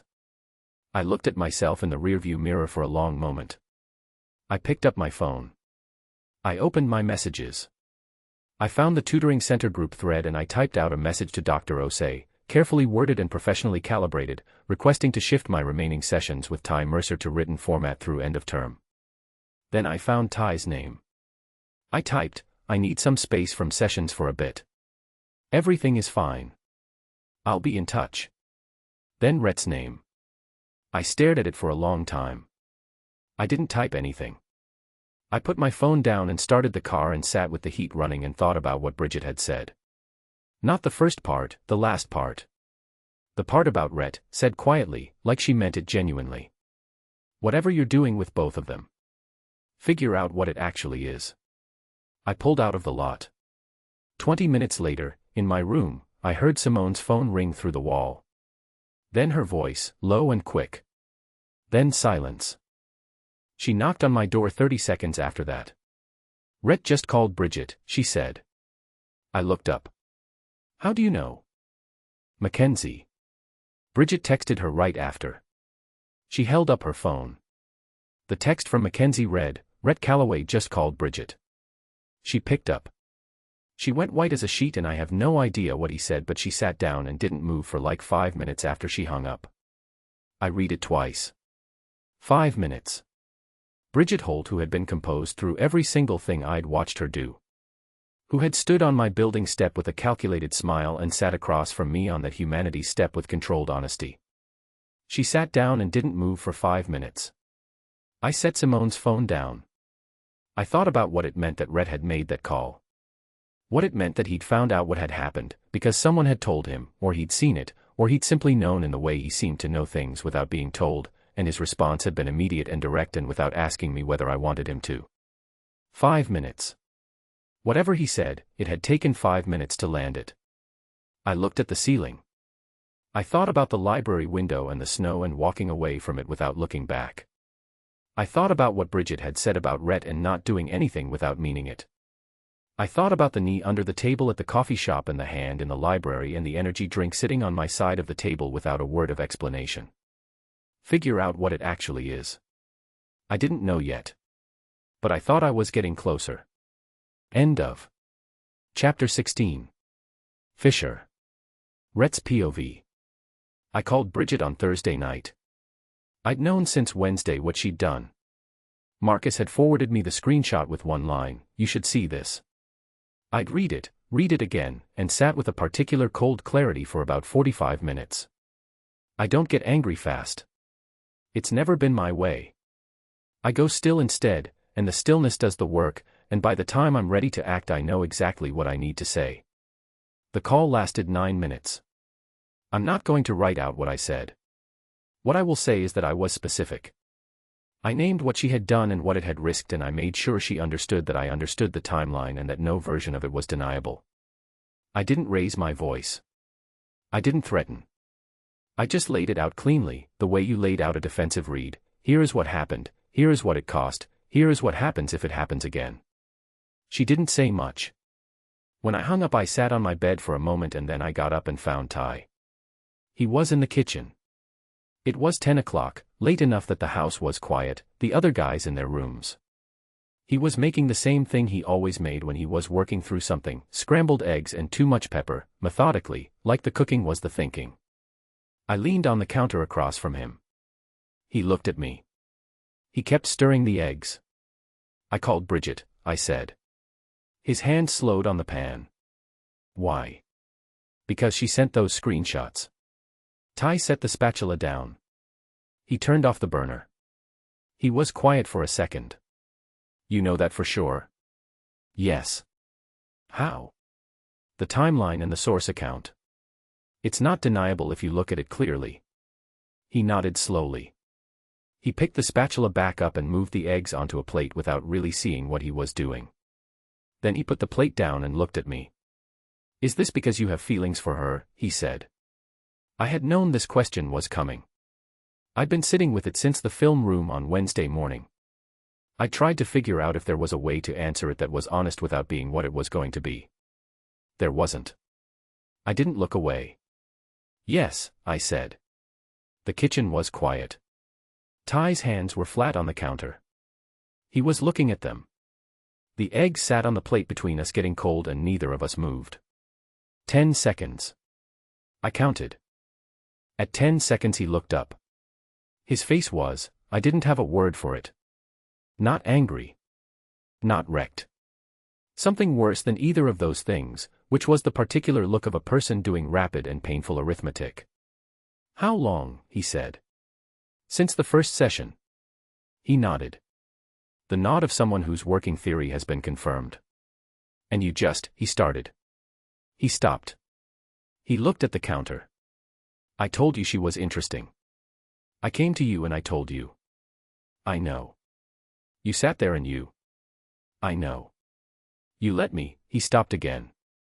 You just let me keep going, Rhett. You watched me, he pushed off the counter and walked to the window and stood there.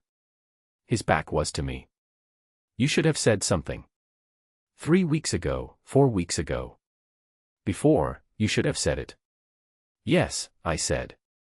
Why didn't you? I looked at his back. Because you were already moving. Because she wasn't mine to claim. Because I didn't want to put you in the middle of something you hadn't asked to be in.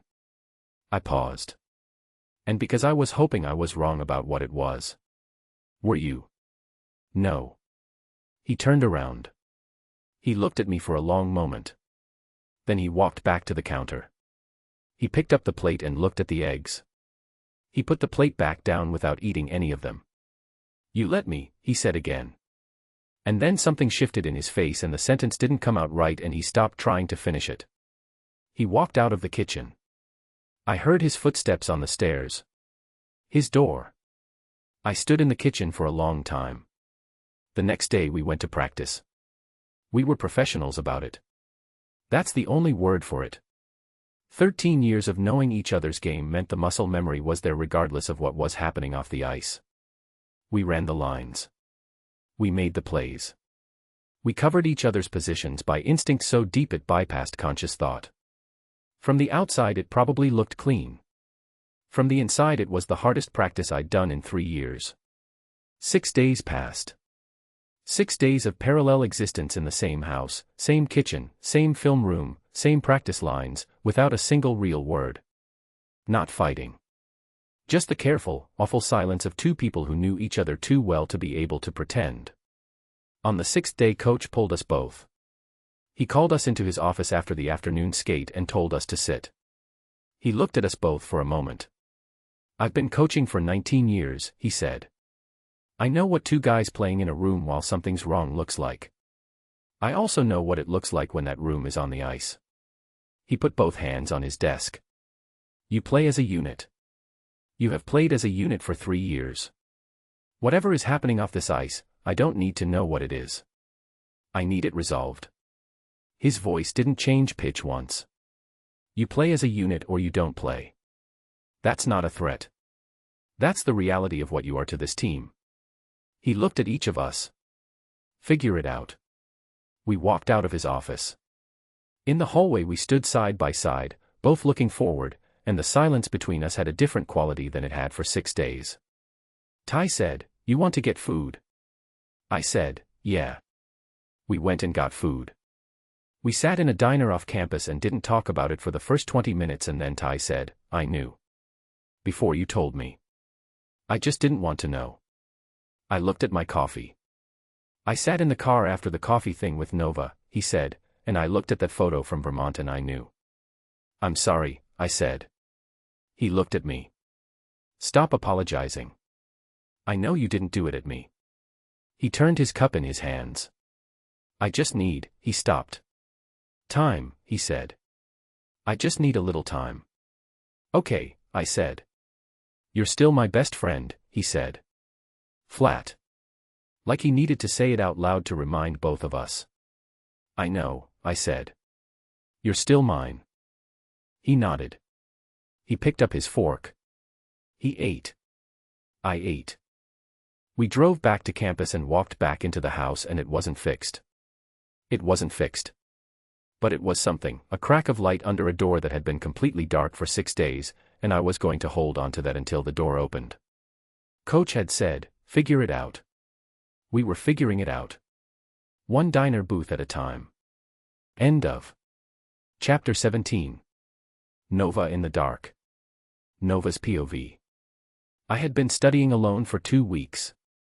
This was, objectively, fine. I had studied alone for most of my academic life. The tutoring sessions had been a professional arrangement that had gotten complicated. I had simplified it, and now I was back to exactly the routine I'd had in September. It was fine.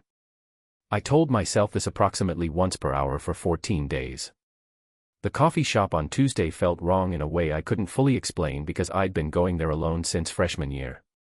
The library felt too quiet in a way it had never felt too quiet before. I sat at my corral on the second floor on a Thursday night and looked at the table where 3 people had once eaten vending machine food and talked about their fathers, and I told myself very firmly that none of that was relevant to the work in front of me. I did the work. It was fine. What wasn't fine, and I was honest enough with myself to admit this at 2 in the morning when the performance became too expensive to maintain, was the specific quality of quiet that came from having known something was there and then choosing not to have it anymore. It wasn't loneliness, exactly. It was more like the way a room felt after you'd moved the furniture. Everything technically the same. Nothing where you'd gotten used to it. I was walking out of the campus coffee shop on a Tuesday with my bag and my Citrus Rush, because I still bought them, which was information I chose not to examine, when I almost walked into him. Rhett was in the doorway. He had his own coffee in his bag and the particular quality of someone who had just arrived, still slightly cold from outside. He saw me at the same instant I saw him. We both stopped. He looked at me. I looked at him. For a second neither of us did anything. The door was half open between us, cold coming through it, the coffee shop noise behind me and the outside quiet in front. He stepped to the side to let me through. I stepped through. I was 4 steps down the path when his voice came from behind me. Nova. I stopped. I heard the door close. His footsteps on the step. He came to stand a few feet behind me, not reaching for me, just there. "I wanted to tell you something," he said. I turned around. He was holding his coffee with both hands. The cold had put color in his face that was different from the rink flush. He looked tired, in the specific way of someone who hadn't slept at the right times. "It wasn't Ty," he said. "The screenshots. In case you thought it was Ty." "I know," I said. "I know it wasn't." He nodded. He looked like he'd been prepared to argue the point and had now been relieved of the need.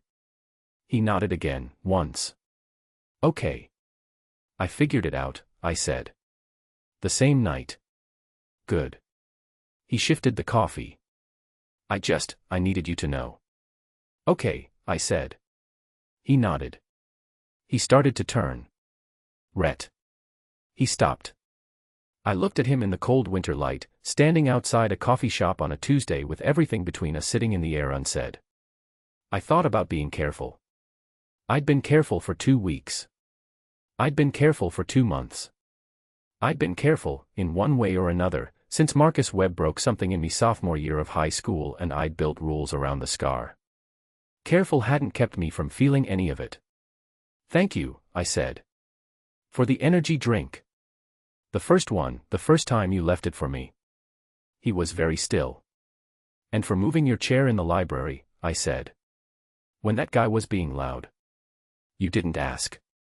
You just moved." His jaw shifted slightly. "And for the hand thing," I said. "In the library during the storm. When I put my hand over yours." "You didn't," I stopped. "You didn't make it something it wasn't. You just let it be what it was." Silence. Then, very slowly, "The hand thing. Don't make it weird," I said. Something happened at the corner of his mouth. Not quite a smile, almost. The specific expression I'd seen maybe 4 times in 4 months, never fully, always just the edge of it, the suggestion of what it might look like if he let it happen completely. "I'm not making it weird," he said. "You're doing the thing with your face." What thing? I gestured vaguely at his face. That's just my face. That is not just your face and you know it. He looked at me. The almost smile was still there, quiet and careful, and his eyes were doing the thing they always did, which was holding more than they gave away. Just, thank you, I said. That's all. He held my gaze for a long moment. Are you going back in? He said. To work.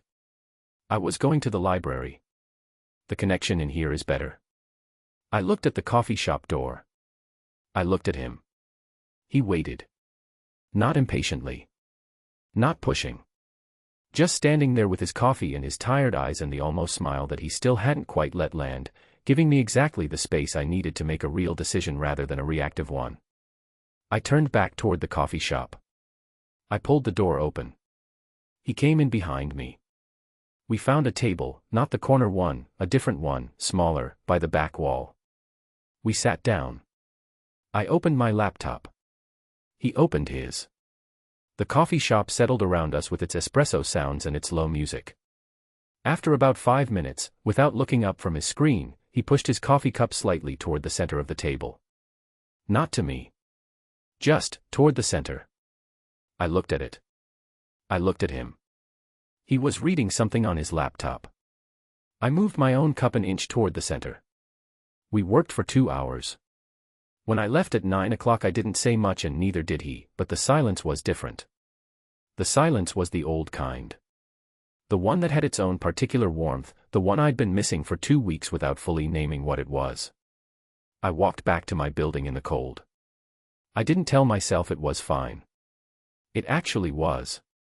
End of Chapter 18. Ice Time. Ty's POV. I drove around for 40 minutes before I went in. Not lost. I knew exactly where the tutoring center was. I'd walked through the door 12 times in 2 months and I could find it with my eyes closed and both hands behind my back. I just needed the 40 minutes first. I'd been thinking about what I wanted to say since the diner with Rhett. Since I'd driven home and sat in the parking lot and stared at my steering wheel and admitted to myself, finally and completely, the thing I'd been circling for weeks. That I'd seen Rhett's face in the film room on Wednesday morning and known immediately what it was and chosen anyway. That I'd moved faster not because I was sure but because I was scared. That somewhere in the middle of all of it I'd stopped asking what was real and started asking what I could keep. That wasn't who I wanted to be. Maybe it was who I'd been. But it wasn't who I wanted to be. I parked and sat for a few more minutes and then I got out and walked in. She was at the back table in the open tutoring area. Not a session room, just the common space, the one with the long tables and the whiteboards and the particular fluorescent hum of a room that was functional and nothing else. Her laptop was open and she had 2 notebooks flanking it and a half-eaten granola bar on a napkin to her right that she'd clearly forgotten about.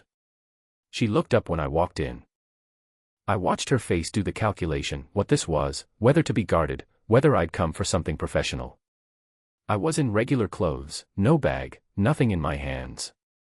Not a student coming to a session. I pulled out the chair across from her and sat down. I'm not here for a tutoring session, I said. I know, she said. I'm not here to make things complicated either. Okay. I just need to say something. I put my hands flat on the table. And then I'll go. You don't have to respond. I'm not looking for anything back. She closed her laptop halfway. She looked at me. She was doing the thing where she gave you her full attention, the specific kind that meant she was going to hear every word and remember it and not let you get away with being vague. It was both the thing I valued most about her and the thing that made this harder.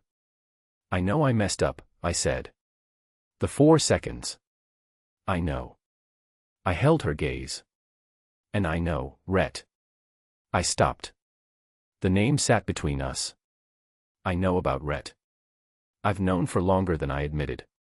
She said nothing. I moved anyway, I said. Not because I didn't know. Because knowing and stopping felt like losing, and I don't. I looked at the table. Losing is not something I do well. On the ice or anywhere else. And that is a me problem. It's not about you. It was never about what you did. I just needed to be in front of something good before I could admit that I was going to ruin it by trying to hold it wrong. The fluorescent light hummed. I never wanted to be the guy who made everything complicated, I said. I have spent a lot of energy my whole life being the easy one. The uncomplicated one. The one who makes things lighter. I exhaled. But I think when it actually matters I only know how to be that guy. The one who makes it complicated. She looked at me for a long moment. That's not true, she said. I looked up. What you just did, she said. Coming in here with nothing to gain. Saying it plainly without making it about what you want back. She held my gaze. Bad guys don't do that. Nova. Bad guys don't show up to apologize when there's nothing in it for them. Her voice was even. Not warm, not cold. Just honest, the way she was always honest. You came here because you needed to say it. Not because you thought it would change anything. That's not the complicated guy. She paused. That's the real one. I looked at her. I had been holding something tight in my chest for about 3 weeks and it didn't go away in that moment, it didn't fix itself or resolve into something clean. But it loosened slightly. Enough to breathe around. I'm sorry about the 4 seconds, I said. I know. It won't happen again. I know that too. She looked at her laptop. For what it's worth, she said, quieter, I'm sorry too. For not being clearer sooner. About all of it. You were clear, I said. You had a rule. It wasn't your fault the rule didn't hold. She looked back at me. Rules, she said slowly, are sometimes just fear in better clothes. I almost smiled. Who told you that? I'm working on it, she said. We sat for another moment. Not awkward. Not warm. Something in the middle, the specific quality of two people who had been through something and were now standing on the other side of it without fully knowing what side they were on yet. How's Rhett? She said. And that was the question. That was the whole question, really. Not asked casually. Asked the way she asked every real thing, directly, without softening, giving it its full weight. He's Rhett, I said. Which meant, he was carrying it quietly and still showing up and driving me insane with how decent he was about the whole thing. We're figuring it out. Good, she said. Nova. I stood up. For what it's worth, whatever happens. You're the first person in a long time who looked at me like the real version was worth looking at. I held her gaze. I hope you look at him that way too. I stopped.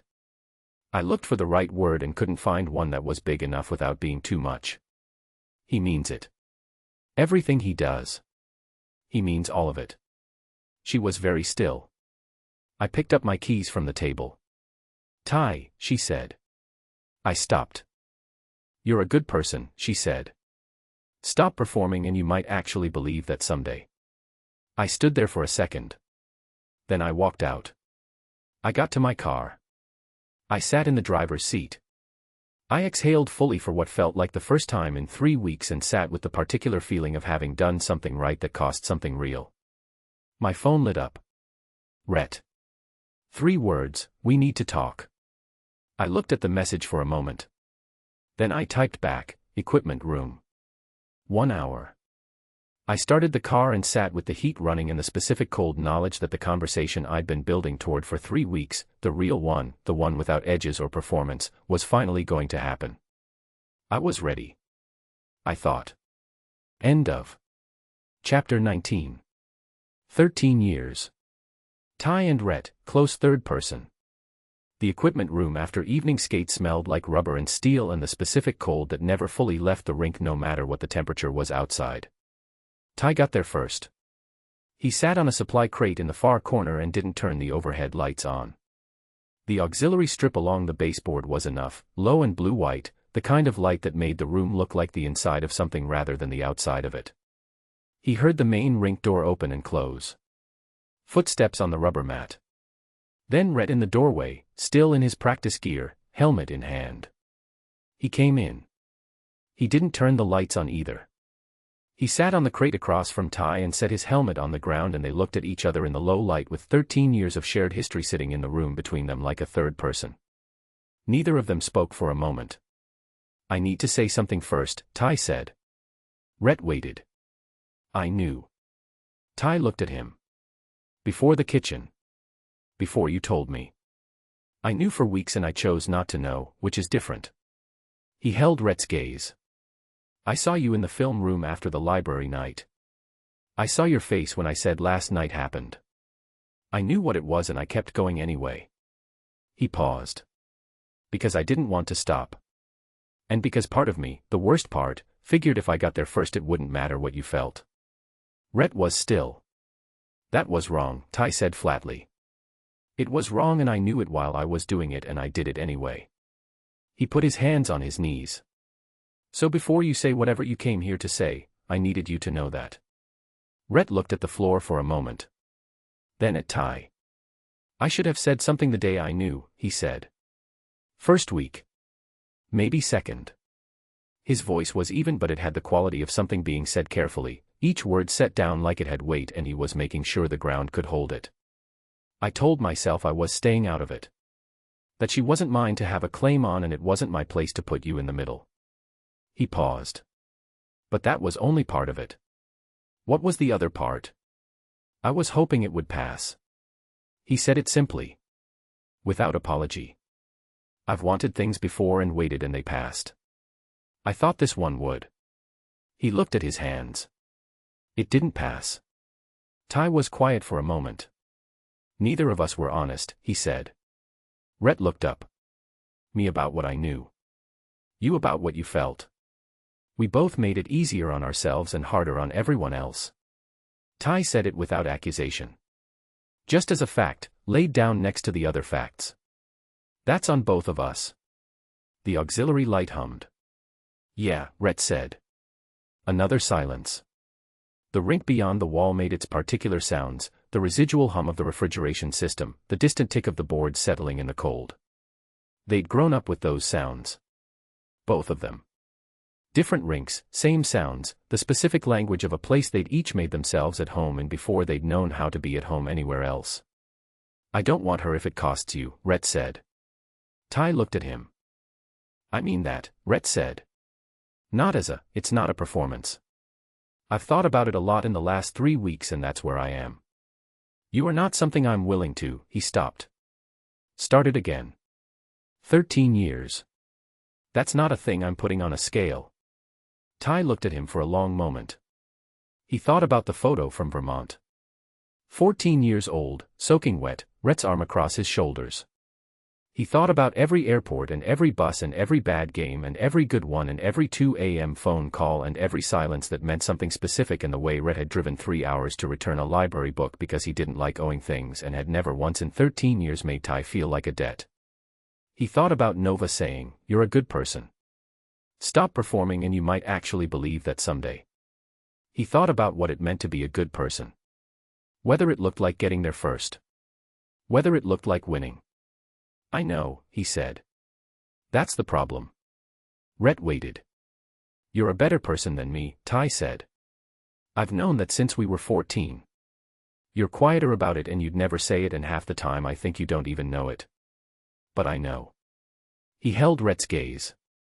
You don't do things at people. You've never done anything at me in 13 years. Not once. He looked at the floor briefly. I've been doing things at you since the film room on Wednesday morning. I've been doing things at you since Nova walked into the tutoring center and I figured out how you looked at her. He exhaled. And you sat there and let me. Ty. Because that's what you do. Ty's voice was steady. You let people have the thing they're reaching for even when it's costing you. Because you think it's not your place. Rhett looked at the ground between them. His hands were still. His jaw was set. Let me ask you something, Ty said. Rhett looked up. Does she look at you the way you look at her? The question sat in the room. Rhett held Ty's gaze for a long moment. I think so, he said. Quietly. Like he hadn't said it out loud before and wasn't sure yet how it felt. Ty nodded. He nodded for a few seconds, just nodding, like he was working through something that required physical processing. Okay, he said. Ty. I'm okay.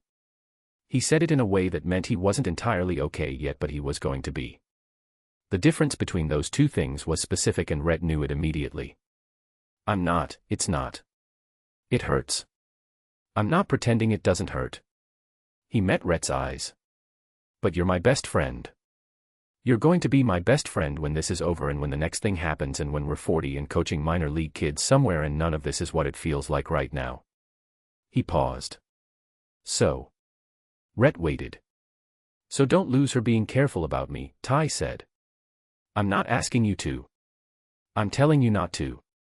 The room was very still. It was the closest thing to I love you that two men like them had language for. Both of them knew it. Neither of them said it. Rhett picked up his helmet from the floor. He turned it in his hands. He looked at Ty with something in his face that was open in a way he rarely let things be open. Thank you, he said. Don't thank me, Ty said. Just win the face-off on Thursday. Rhett almost smiled. The real one, the full one, rare enough that Ty had a count. He'd seen it maybe 30 times in 13 years. It made him look younger. It made him look like the kid from Vermont with his arm across Ty's shoulders. Yeah, Rhett said. They walked back out to the ice. Nobody on the team said anything out loud. But they felt it immediately. The way a room felt when the pressure changed, not dramatic, not announced. Just different. Two lines running a cycle play that had been mechanical for 6 days and was suddenly, clearly, itself again. The passes finding tape. The positioning reading correctly. The specific trust of two players who knew each other's game all the way down and were no longer carrying something on top of it. Devo skated past Ty after the third rep and said nothing. He just pointed at the ice in front of him and nodded once, which was Devo's version of a formal statement. Marcus watched from the boards with his arms crossed and something settled in his face. Coach ran 4 more reps. All 4 were clean. When practice ended and the team filed out, Ty stayed on the ice an extra minute. He skated a slow lap alone, no puck, no purpose. Just the sound of his edges and the cold and the familiar clarity of a rink at the end of a day. He let the thing sit in his chest and breathe. It still hurt. He wasn't going to pretend it didn't. But underneath the hurt something else was there, something that had been absent for 3 weeks. Something that felt, more than anything else, like being a person he actually recognized. He skated to the boards and stepped off. In the corridor, Rhett was waiting by the locker room door. He didn't say anything. He just held the door open and Ty walked through and they went in together the way they'd gone into locker rooms 1,000 times before. Same. And different. And something that was going to be okay. End of. Chapter 20. What she wants. Nova's POV. Simone came into my room at 9 o'clock on a Thursday and sat cross-legged on my bed without being invited. I was at my desk.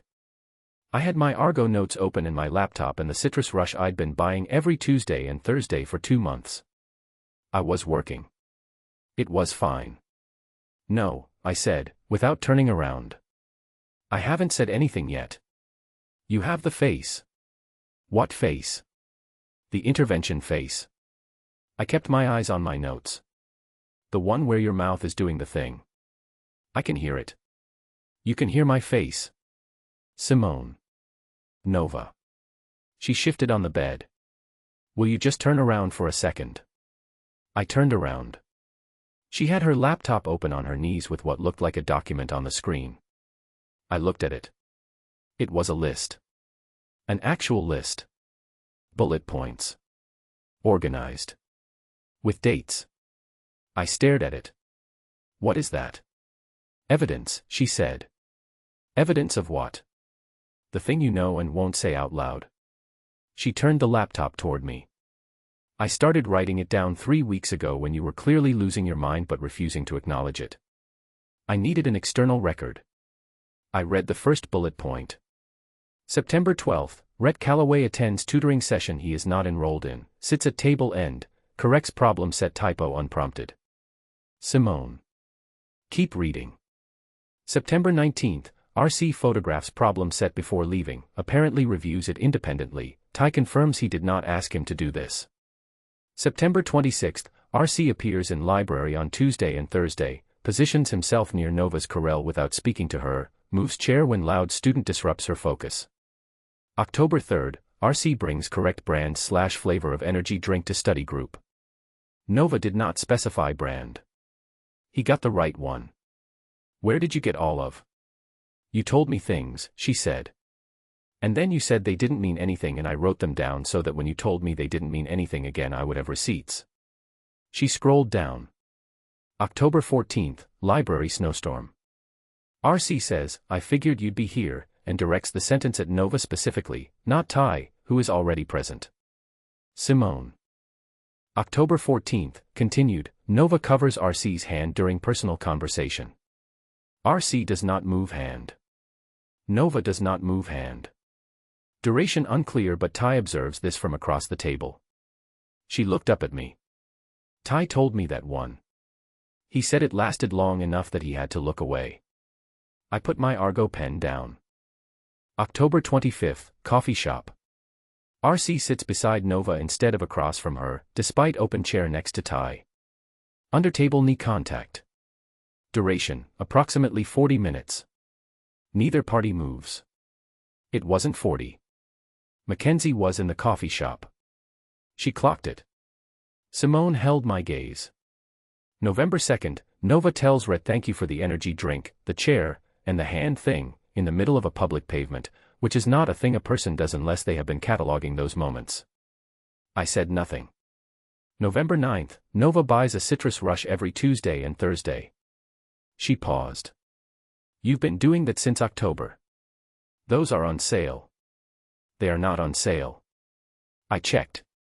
They're $1.75 and you buy them even when you have the cheaper ones at home. She closed the laptop. You already know, she said. You've known for a while. I looked at my desk. My notes. The citrus rush sitting next to my laptop. Knowing doesn't make it simple, I said. Nobody said it was simple. Ty. Is okay, she said. I talked to Devo. Apparently whatever happened in the equipment room fixed something. Practice yesterday was normal again. Ty is fine. She tilted her head. Not fine like pretending fine. Actually fine, we're getting there. I looked at the can. And you like Rhett, she said. Not as a question. As a fact she was stating out loud because it needed to exist in the room in spoken form. I turned the citrus rush in my hands. I started. I stopped. Say it out loud, Simone said. I looked at the can. He noticed things about me without being asked. He never used them to get anything. He showed up. Quietly. Without making it a production. I paused. He pushed the coffee cup to the center of the table and it cost him nothing and meant everything and he never once mentioned it. Simone was quiet. I keep waiting to feel like it's a trick, I said. Like there's something underneath it that's going to be different when I look closer. But every time I look closer it's just, I stopped. Him. It's just actually him. Nova, Simone said gently. I know. Stop protecting yourself from a risk you've already taken. She held my gaze. You've already taken it. You took it somewhere around bullet point 4 on my list. You're not standing at the edge deciding anymore. She paused. You're just standing in it pretending you haven't jumped. The room was quiet. I turned the can one more time. I don't know what to say to him, I said. I think you do. It's not that simple. Nothing worth it is simple. She closed her laptop fully. But you have been solving hard things your whole life and this one doesn't require a formula. It just requires you to stop standing in the middle of the road waiting for someone to move you. She stood up and picked up her laptop. That's the whole intervention. I'm done. She went back to her room. I sat at my desk. I stared at my Argo notes for approximately 4 minutes before I accepted that I was not going to do organic chemistry tonight. I opened the problem set anyway. I started writing. My pen moved across the page and I wrote out 3 full problems with complete working and got all 3 correct without looking anything up. At midnight I started a 4th. At 1:15 I closed the notebook and sat there. At 1:50 I was still sitting there and Simone's light was off under the door and the campus outside my window was quiet and the can on my desk was empty. I thought about what Simone had said. About already having jumped. About the middle of the road. About everything being already taken. I thought about the equipment room conversation that Ty had apparently had with Rhett. The fact that he'd sought her out afterward and sat down across from her with nothing in his hands and said the truest things he'd said in months. I thought about Rhett in the coffee shop doorway. I wanted to tell you something. The way he'd said it, not to get anything back, just because he needed her to know. He means it. Everything he does. He means all of it. I got up. I put on my coat. I checked the time, 1:58 in the morning, a Thursday sliding into Friday, the campus outside dark and cold and very still. I picked up my keys. I opened my door. I walked out. The night air was sharp and clean. My breath made small clouds in front of me. The path was lit in orange circles every 20 feet and the campus was empty and quiet the way it only got past midnight when even the late stayers had finally gone in. I walked. I didn't have a plan. I had a direction and a specific thing sitting in my chest that had been sitting there for weeks and was done being quiet about it. Simone was right. I was not standing at an edge. I had jumped a long time ago and had been pretending gravity didn't apply to me and the ground was always going to be there eventually. The rink was dark from the outside. The main lights were off, it was 2 in the morning, nobody should be there. But the side door was propped open with a doorstop, the way it always was after late skates when someone had forgotten to fully close it, and a thin line of auxiliary blue-white light came from inside. I pushed the door open. The cold hit me immediately. That particular rink cold, thicker than outside cold, with the rubber and steel smell and the quiet of a big space with nothing moving in it. I stood at the rink boards and looked out at the empty ice. It was just ice. White and still and blue-lit, completely still, with the lines marking out a game that wasn't happening. I'd been in this building once before and had stood in these stands and thought I would never understand why people chose a life that required this cold, this discipline, this particular form of controlled collision. I stood there for a moment. Then footsteps behind me. I turned. Rhett came through the corridor from the locker room end. He had his jacket on and his bag over one shoulder and he stopped when he saw me. Neither of us said anything for a second. "You're here," he said. "I'm here," I said. He looked at me across the boards and the empty ice and the blue-white light. "I was just leaving," he said. He didn't move. "I know," I said. I also didn't move. He held my gaze. I held his. "Say it," Simone's voice said somewhere in the back of my head. "You already know. You've known for a while." I took a breath of cold rink air. I opened my mouth. End of Chapter 21. The Championship, Nova ***. ACT 3, Climax Setup. Conference Championship Game. Nova sits in the stands, Simone next to her, borrowed Hartwell scarf around her neck, refusing to admit she cares. The game is brutal. Hartwell's rivals are physical, tactical, relentless. Ty takes a brutal hit in the second period and keeps going. Rhett blocks a shot with his body in the third and skates it off. The game goes to overtime tied 2-2. The tension in the arena is unbearable. Nova finds herself on her feet without remembering standing. *cliffhanger, Ty and Rhett take a penalty together and sit side by side in the box. We see them through the glass, talking. We can't hear. Then they look out into the stands. Rhett's eyes find Nova's *. Chapter 22. Win. Ty's POV. The penalty box smells like sweat and cold metal and every bad decision you've ever made on the ice distilled into a 4x8 space with plexiglass on 3 sides. I know it well. I've sat in it more than I'd like to admit. I'd never sat in it next to Rhett before. We both dropped onto the bench at the same time, the door latching behind us. The ice was already moving, Colton setting up their 5-on-3, 2 extra skaters on the ice and 90 seconds to use them. Our penalty killers were out there. There was nothing to do but sit with it. I put my elbows on my knees. Rhett sat beside me with 6 inches between our shoulders and said nothing. The crowd noise was a constant pressure, not individual sounds anymore, just a frequency. Through the plexiglass in front of us I could see the ice and the play developing and the timer counting down from 90. 82 seconds. I'd been carrying the conversation from the equipment room around for 2 weeks. Not regretfully, it had needed to happen and it had happened and something had genuinely shifted since. But there was still a piece of it sitting in me. A specific piece that I'd been keeping because I wasn't ready to put it down yet. I was ready now. I know you love her, I said. My voice came out even lower than usual, under the crowd noise, just for the 6 inches between us. Rhett went still.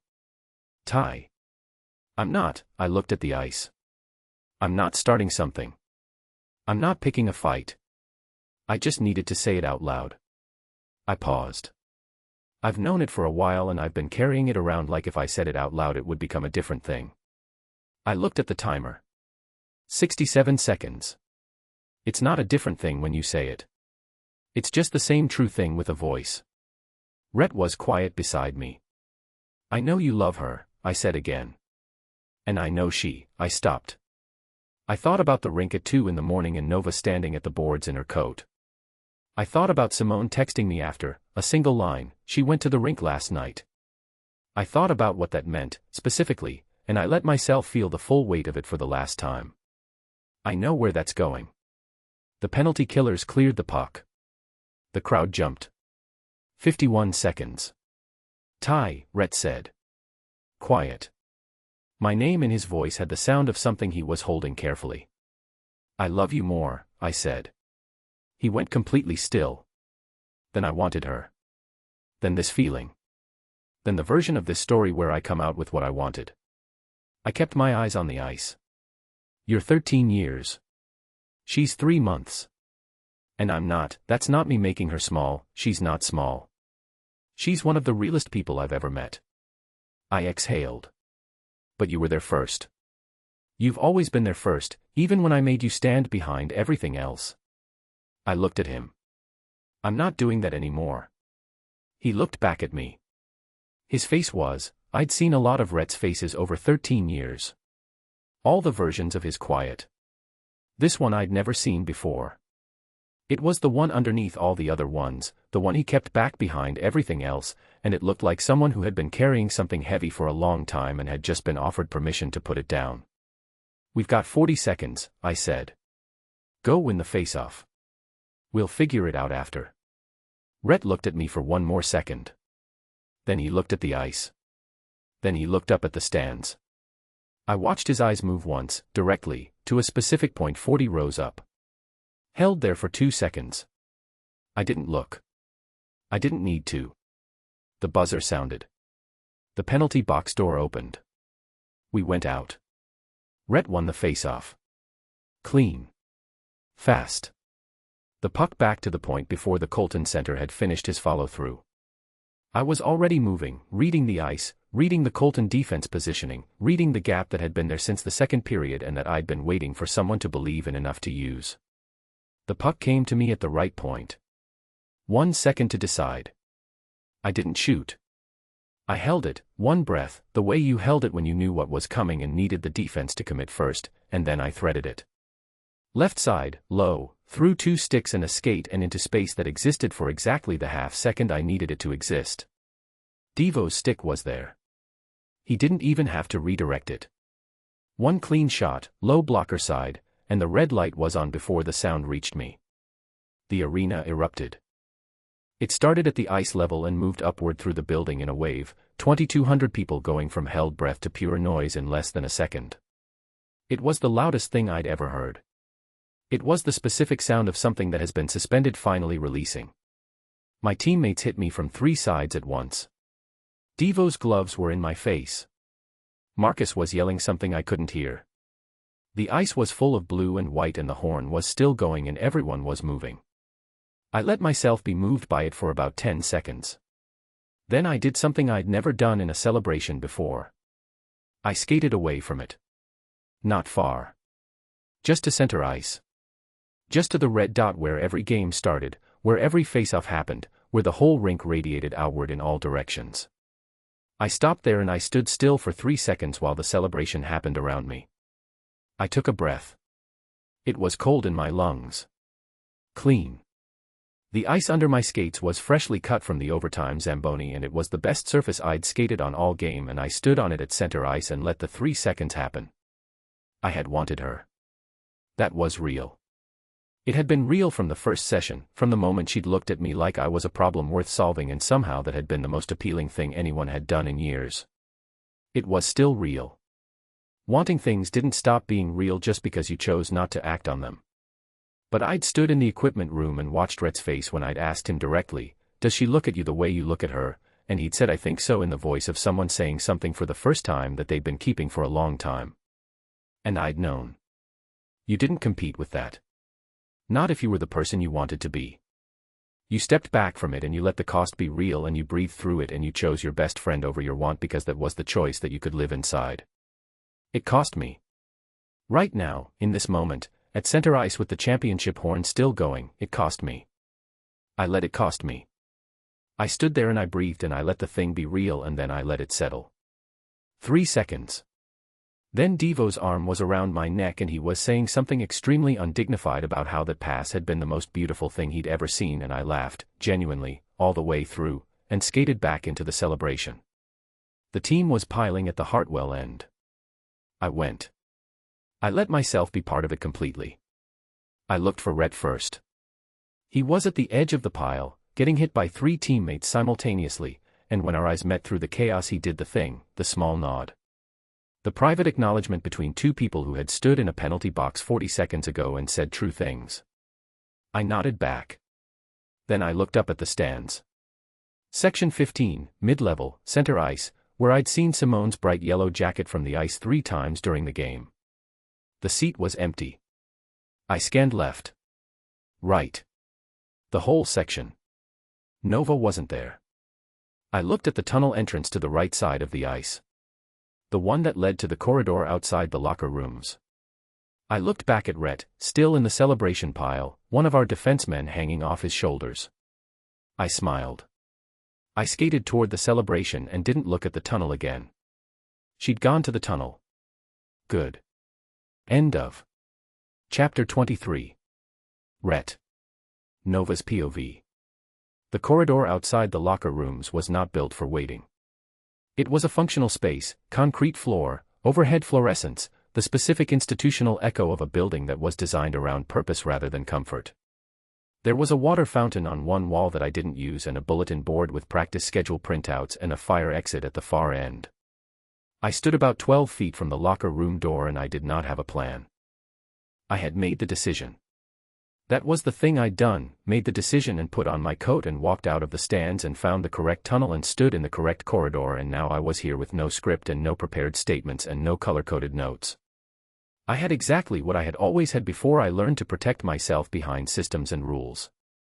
Just me. Standing somewhere, wanting something, not running from it.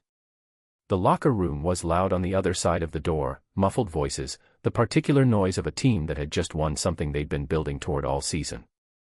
It was the sound of something real and earned, and even from out here in the concrete corridor I could feel the weight of it. The door opened.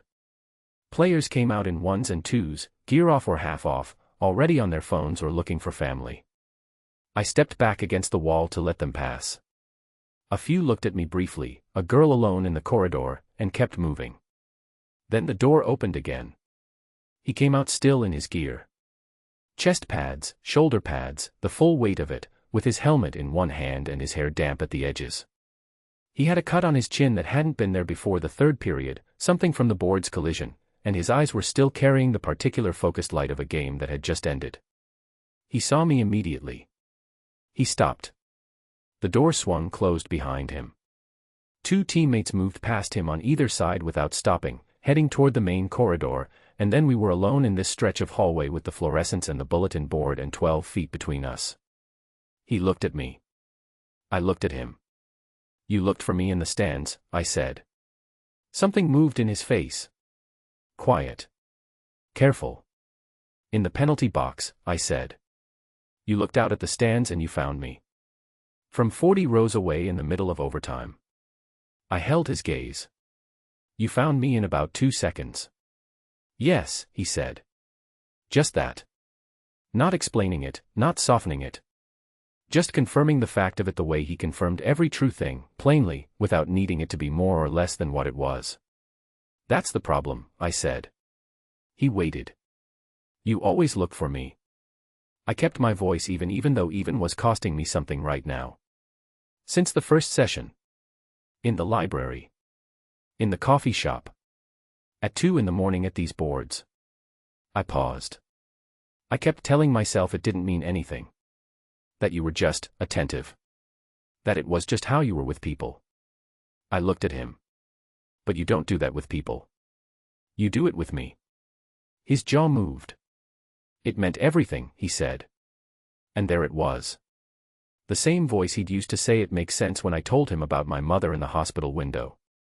Not performing the weight of it. Not decorating it.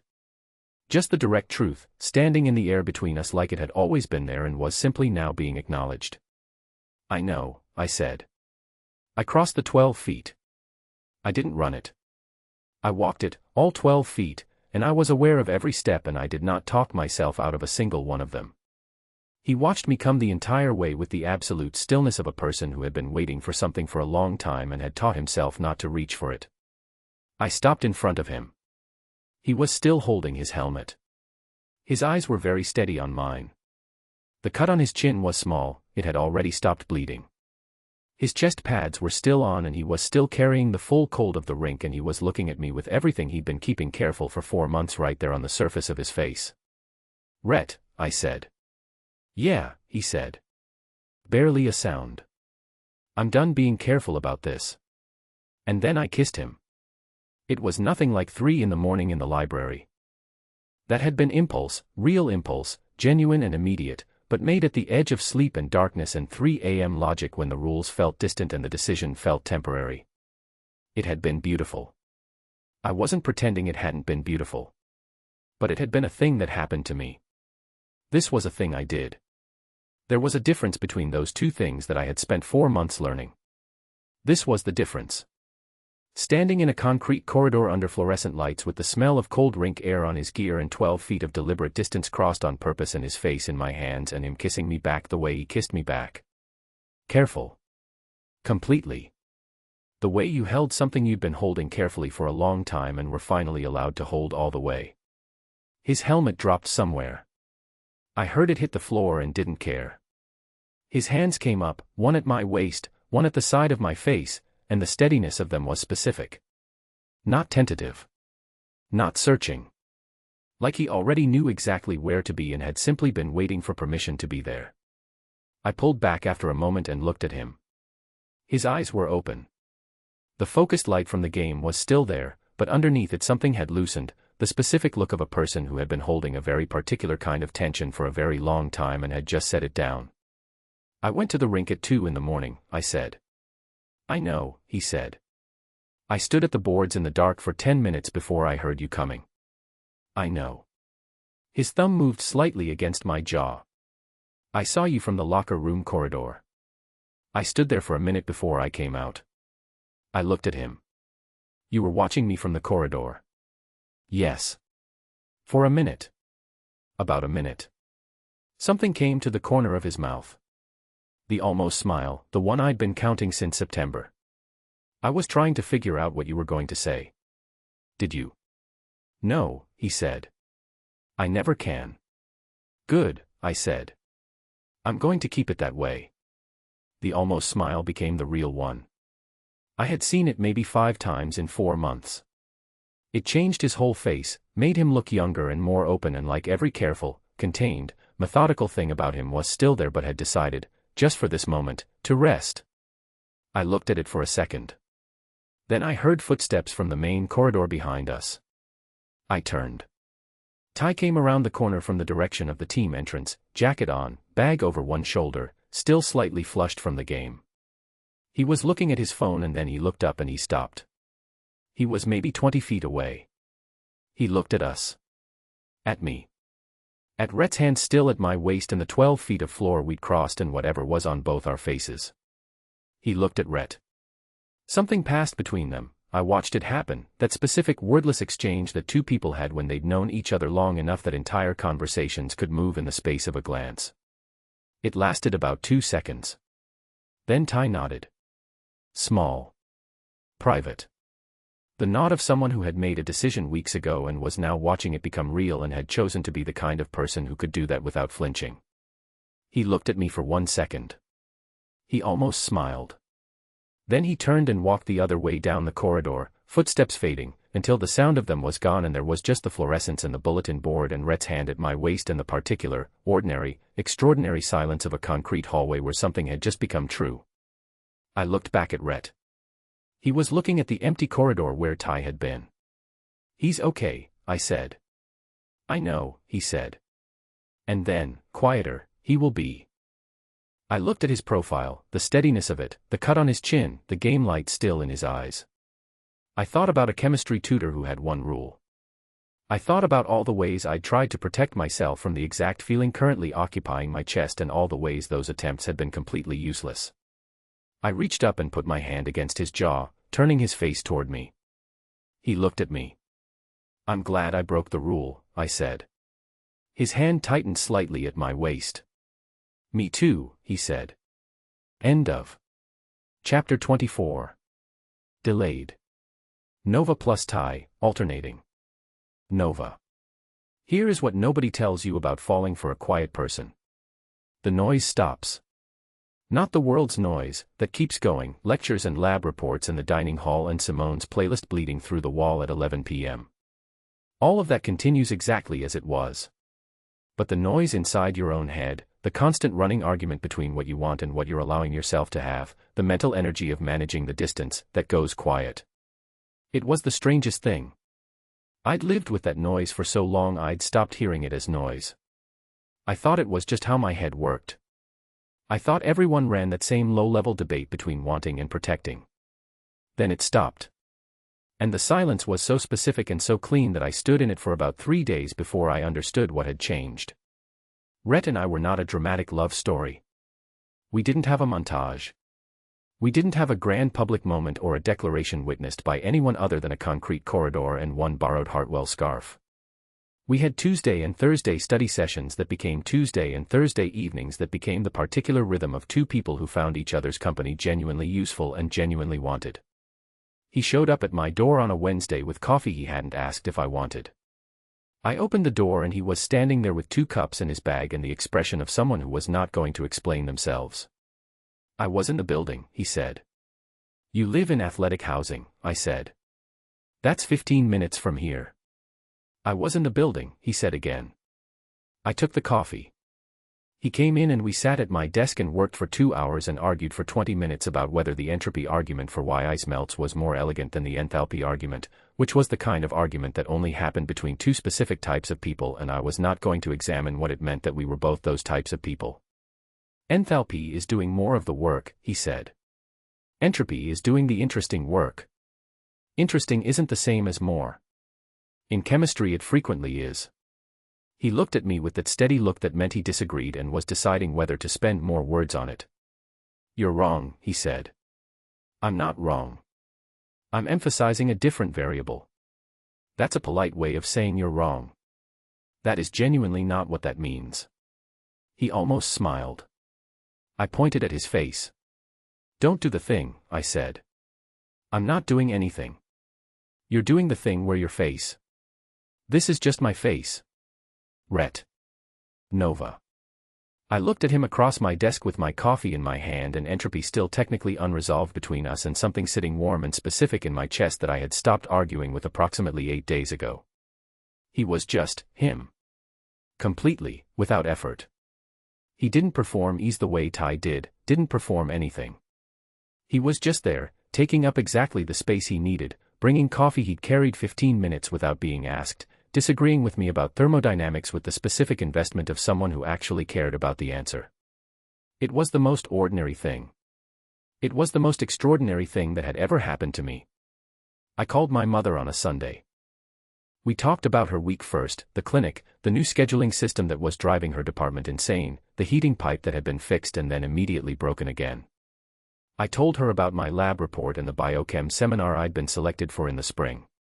She listened. She asked the right questions. We had this particular call rhythm that we'd developed over 3 years of weekly Sundays, and I knew every note of it. Then she said, "You sound different." I looked at my desk.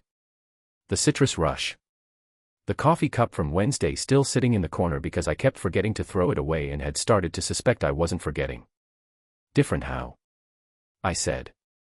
"Lighter," she said. She paused. "Like you put something down."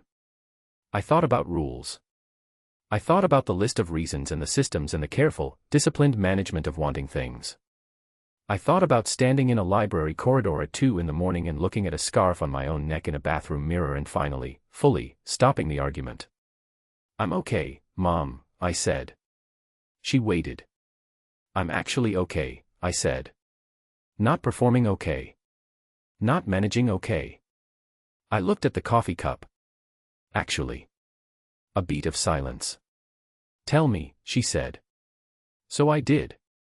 Not everything, not the full 4 months, not the tutoring center and the screenshots and the snowstorm and the 3 a.m. library. But the shape of it. The part that mattered.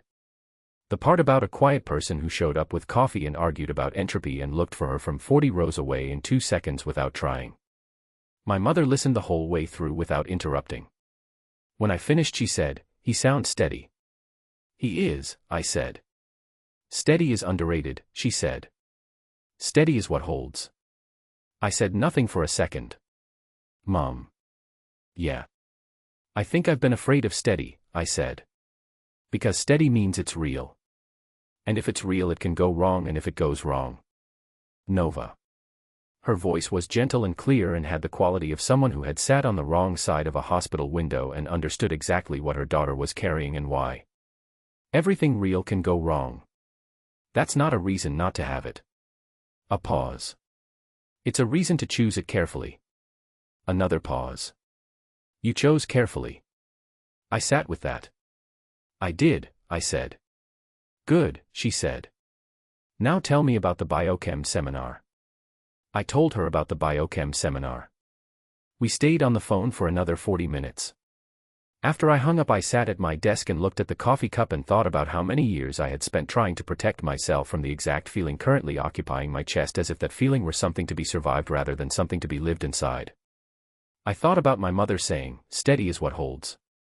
I picked up the coffee cup and took it to the trash. Then I texted Rhett, "Entropy is more interesting than enthalpy. This is my final position." 3 minutes later, "You're still wrong." Then, "I'll bring coffee Thursday." I put my phone down and smiled at my organic chemistry notes for approximately 30 seconds before I caught myself and put a neutral expression back on my face for the benefit of no one at all. Tie. I signed the lease on a Tuesday. 3rd floor apartment, 2 bedrooms, close enough to the rink that I could walk it in under 10 minutes. My roommate was a second year on the team, a center named Park, who was quiet and clean and had exactly one personality trait that mattered in a roommate, which was that he never touched food that wasn't his. I carried boxes for 4 hours.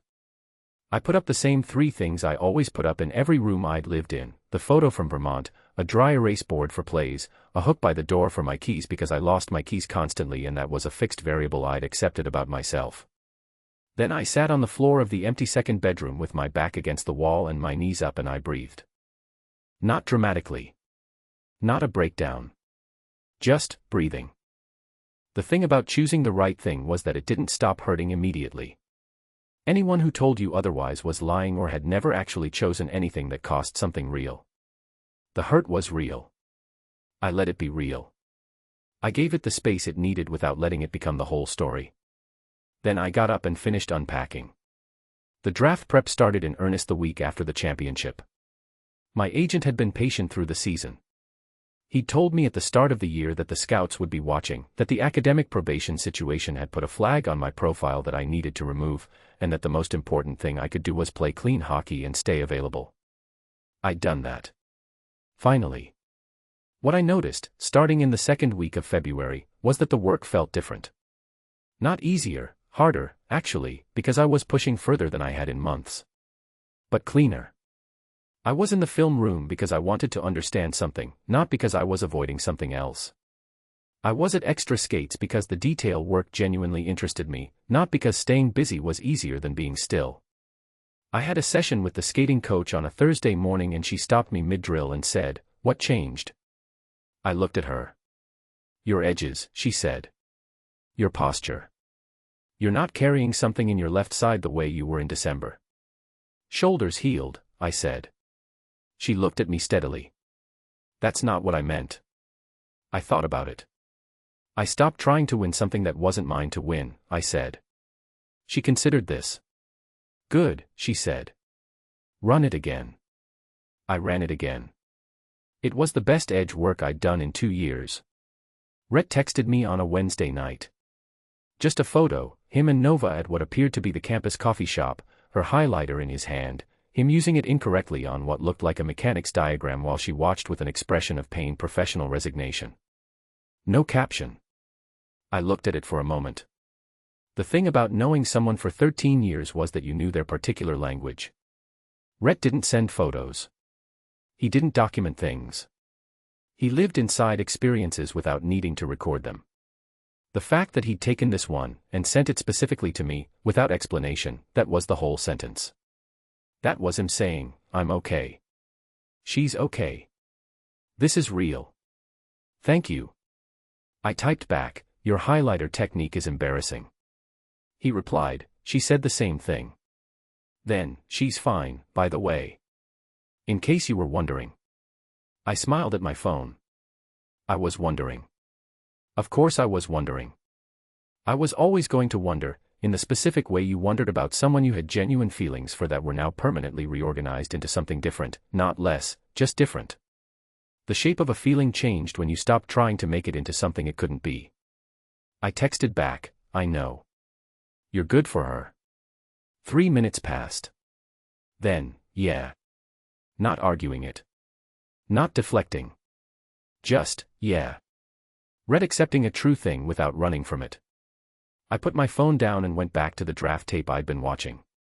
I sent him a meme at 7 on a Friday morning. Not a relevant one. Not one with a message underneath it. Just a thing I'd seen while scrolling at 6:58 that had made me laugh in the specific way that only worked if you'd spent significant time with a person and knew exactly why the thing was funny to them specifically. I sent it. No context. No explanation. 4 minutes passed. Then, "Idiot." I smiled at my phone. I smiled at it for longer than was strictly reasonable. I put it down and picked it back up and looked at the one word and smiled again. Here was the thing about us. Here was the thing I'd been learning slowly since the equipment room and the diner and the penalty box and the specific, costly, right choice I'd made in all 3 places. 13 years wasn't a number. It was a language. It was a shared library of every bad game and good one and 3 a.m. call and stupid argument and real conversation we'd had since we were 8 years old at a hockey camp in Vermont and I'd fallen on the ice and he pulled me up. You didn't lose that language. You just kept speaking it. Different tense now. Different circumstance. Same fundamental vocabulary. Idiot at 7 in the morning meant, I saw it. It made me think of you. We're okay. And we were. Not the same okay as before, that was gone, and I was honest enough with myself now to say it was gone without pretending otherwise. Something had changed. Something had been lost and something had been chosen and both of those things were real. But we were okay. That was enough. More than enough. I had the apartment and the draft prep and the cleaner edge work and the lease I'd signed on my own and the version of myself that showed up to things without a performance in front of it. I put my phone down and went to morning skate. I was there before anyone else. Rhett arrived 4 minutes later.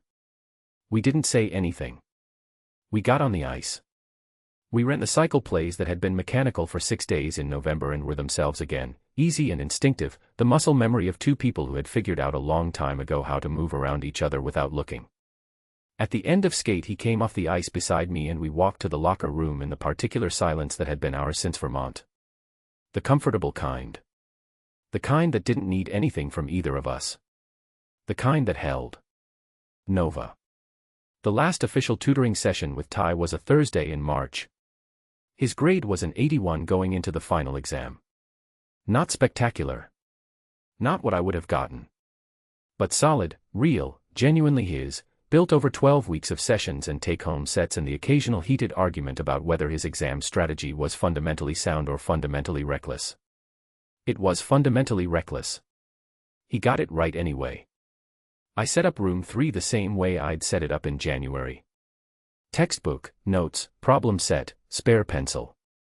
The heater worked. Dr. Osei had finally replaced the unit in November and it had worked without complaint for 4 months and I had stopped thinking about it, which was the best outcome a heater could achieve. Ty arrived on time. He sat down. He looked at the table. He looked at me. Final session, he said. Final session, I confirmed. No celebration. No balloons. I have a practice final for. Epilogue. Nova, 1 year later. I have a different scarf now. Not borrowed this time. Not grabbed on the way out the door by a roommate who knew things I wasn't ready to say yet. This one is mine. I bought it in November, deliberately, from the Hartwell Athletic Store, and it has a number on it. 22. I'm wearing it in the stands right now and I am not pretending I don't know what it means. The rink is the same. That's the first thing I always think when I come back, how the same it is.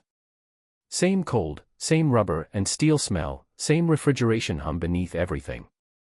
Same orange ice level lighting during warm-ups and same fluorescent bright when the game starts.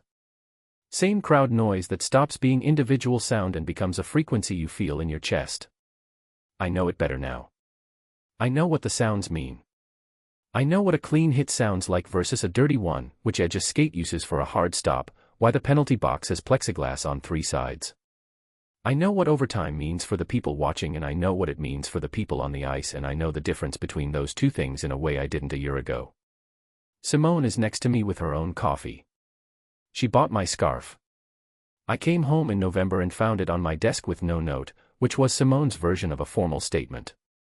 You're doing the thing, she said. I'm watching the warm-up. You're watching the warm-up and specifically number 22. He's on the ice. There are 17 other people on the ice. I drank my coffee. She let me have it. 1 year. Here is what a year looked like from the inside. It looked like Thursday evenings at the library and arguments about entropy that neither of us were going to win. It looked like 2 coffee cups on a desk and a problem set worked through in parallel silence and his knee pressing against mine under the table at the coffee shop, deliberately now, because we were done pretending. It looked like his jacket on the back of my chair and my highlighter in his hand and 4 months of chemistry exam prep that ended in Ty Mercer getting a 79 on the final, which was 6 points higher than he'd gotten on any exam in his college career, which I was privately very proud of. It looked like calling my mother every Sunday and sounding different. Lighter, she said. She said it again in February and March and April and each time I said I know instead of arguing.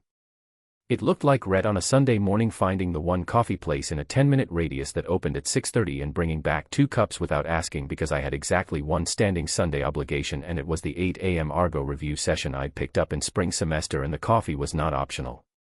He brought the right kind, every time. He always brought the right kind. It looked like the 2 of us at his dad's house in Vermont over spring break, a small house, cedar-sided, near a lake that was still iced over in March. His dad was a quiet man with a damaged knee and slow eyes and the particular manner of someone who had learned how to live inside loss without letting it take everything. He looked at me across the dinner table on the first night with those slow eyes and said, "Rhett talks about you." I looked at Rhett. Rhett was looking at his plate. "Does he?" I said. "Not much," his dad said. "But when he does he means it." I looked back at his dad. "I know," I said. "That's why I'm here." His dad nodded once. He picked up his fork. He smiled at his plate the way Rhett smiled, small, private, the real one, and didn't say anything else. It looked like the biochem seminar in April where I presented the updated version of my T-cell research and the faculty advisor pulled me aside after and said the words graduate school funding and I walked out of the building and called Rhett before I called my mother, which was new information about where things stood. He picked up on the second ring. "It went well," I said. "I know," he said. "I could tell when you texted before you went in." I didn't text before I went in. You texted me at 8:56 this morning. That was about the coffee. The coffee text had a different frequency than your normal coffee texts. I stopped walking. You track the frequency of my texts. I track everything you do, he said, flatly, like this was obvious. You know that.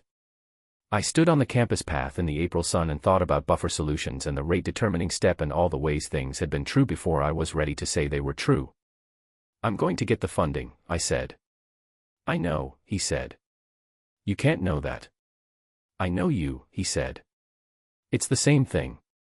I was smiling at a path in April with nobody watching. I'll be home at 6, I said. I know, he said. I'll get coffee. The game starts. The puck drops and the sound in the arena goes up and I lean forward in my seat and I stop performing anything at all. I watch number 22. I watch him read the play 3 moves out, positioning for something nobody else has seen yet, waiting with that infinite patience for the moment he already knows is coming. I watch him block a shot in the second period and skate it off without drama.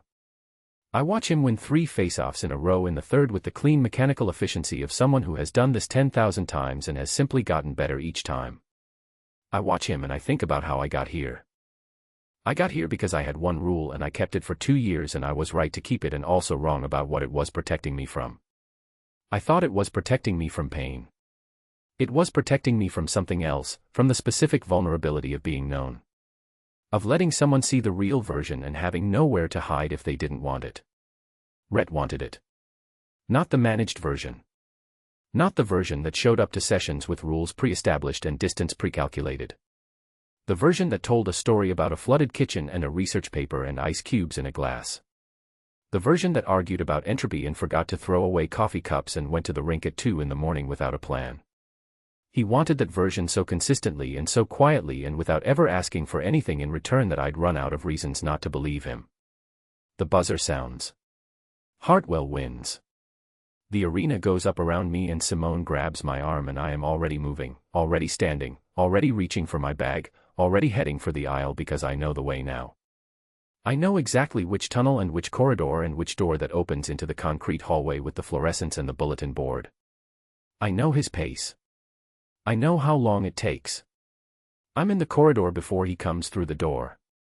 He comes through the door still in his gear, helmet in hand, the familiar cut of him in the blue-white auxiliary light. He sees me the same second he clears the door. He stops. I'm already moving. I cross the corridor and I don't count the steps this time because I'm not marking the distance anymore.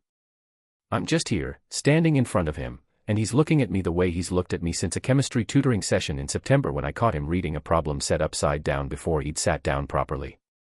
Like I'm the most specific thing in the room. You got here first, he said. For once, I said. His helmet dropped somewhere behind him. His hand came up and found the side of my face with the steadiness that had always been there, the kind that didn't need to prove anything. Good game, I said. You watched, he said. I always watch, I said.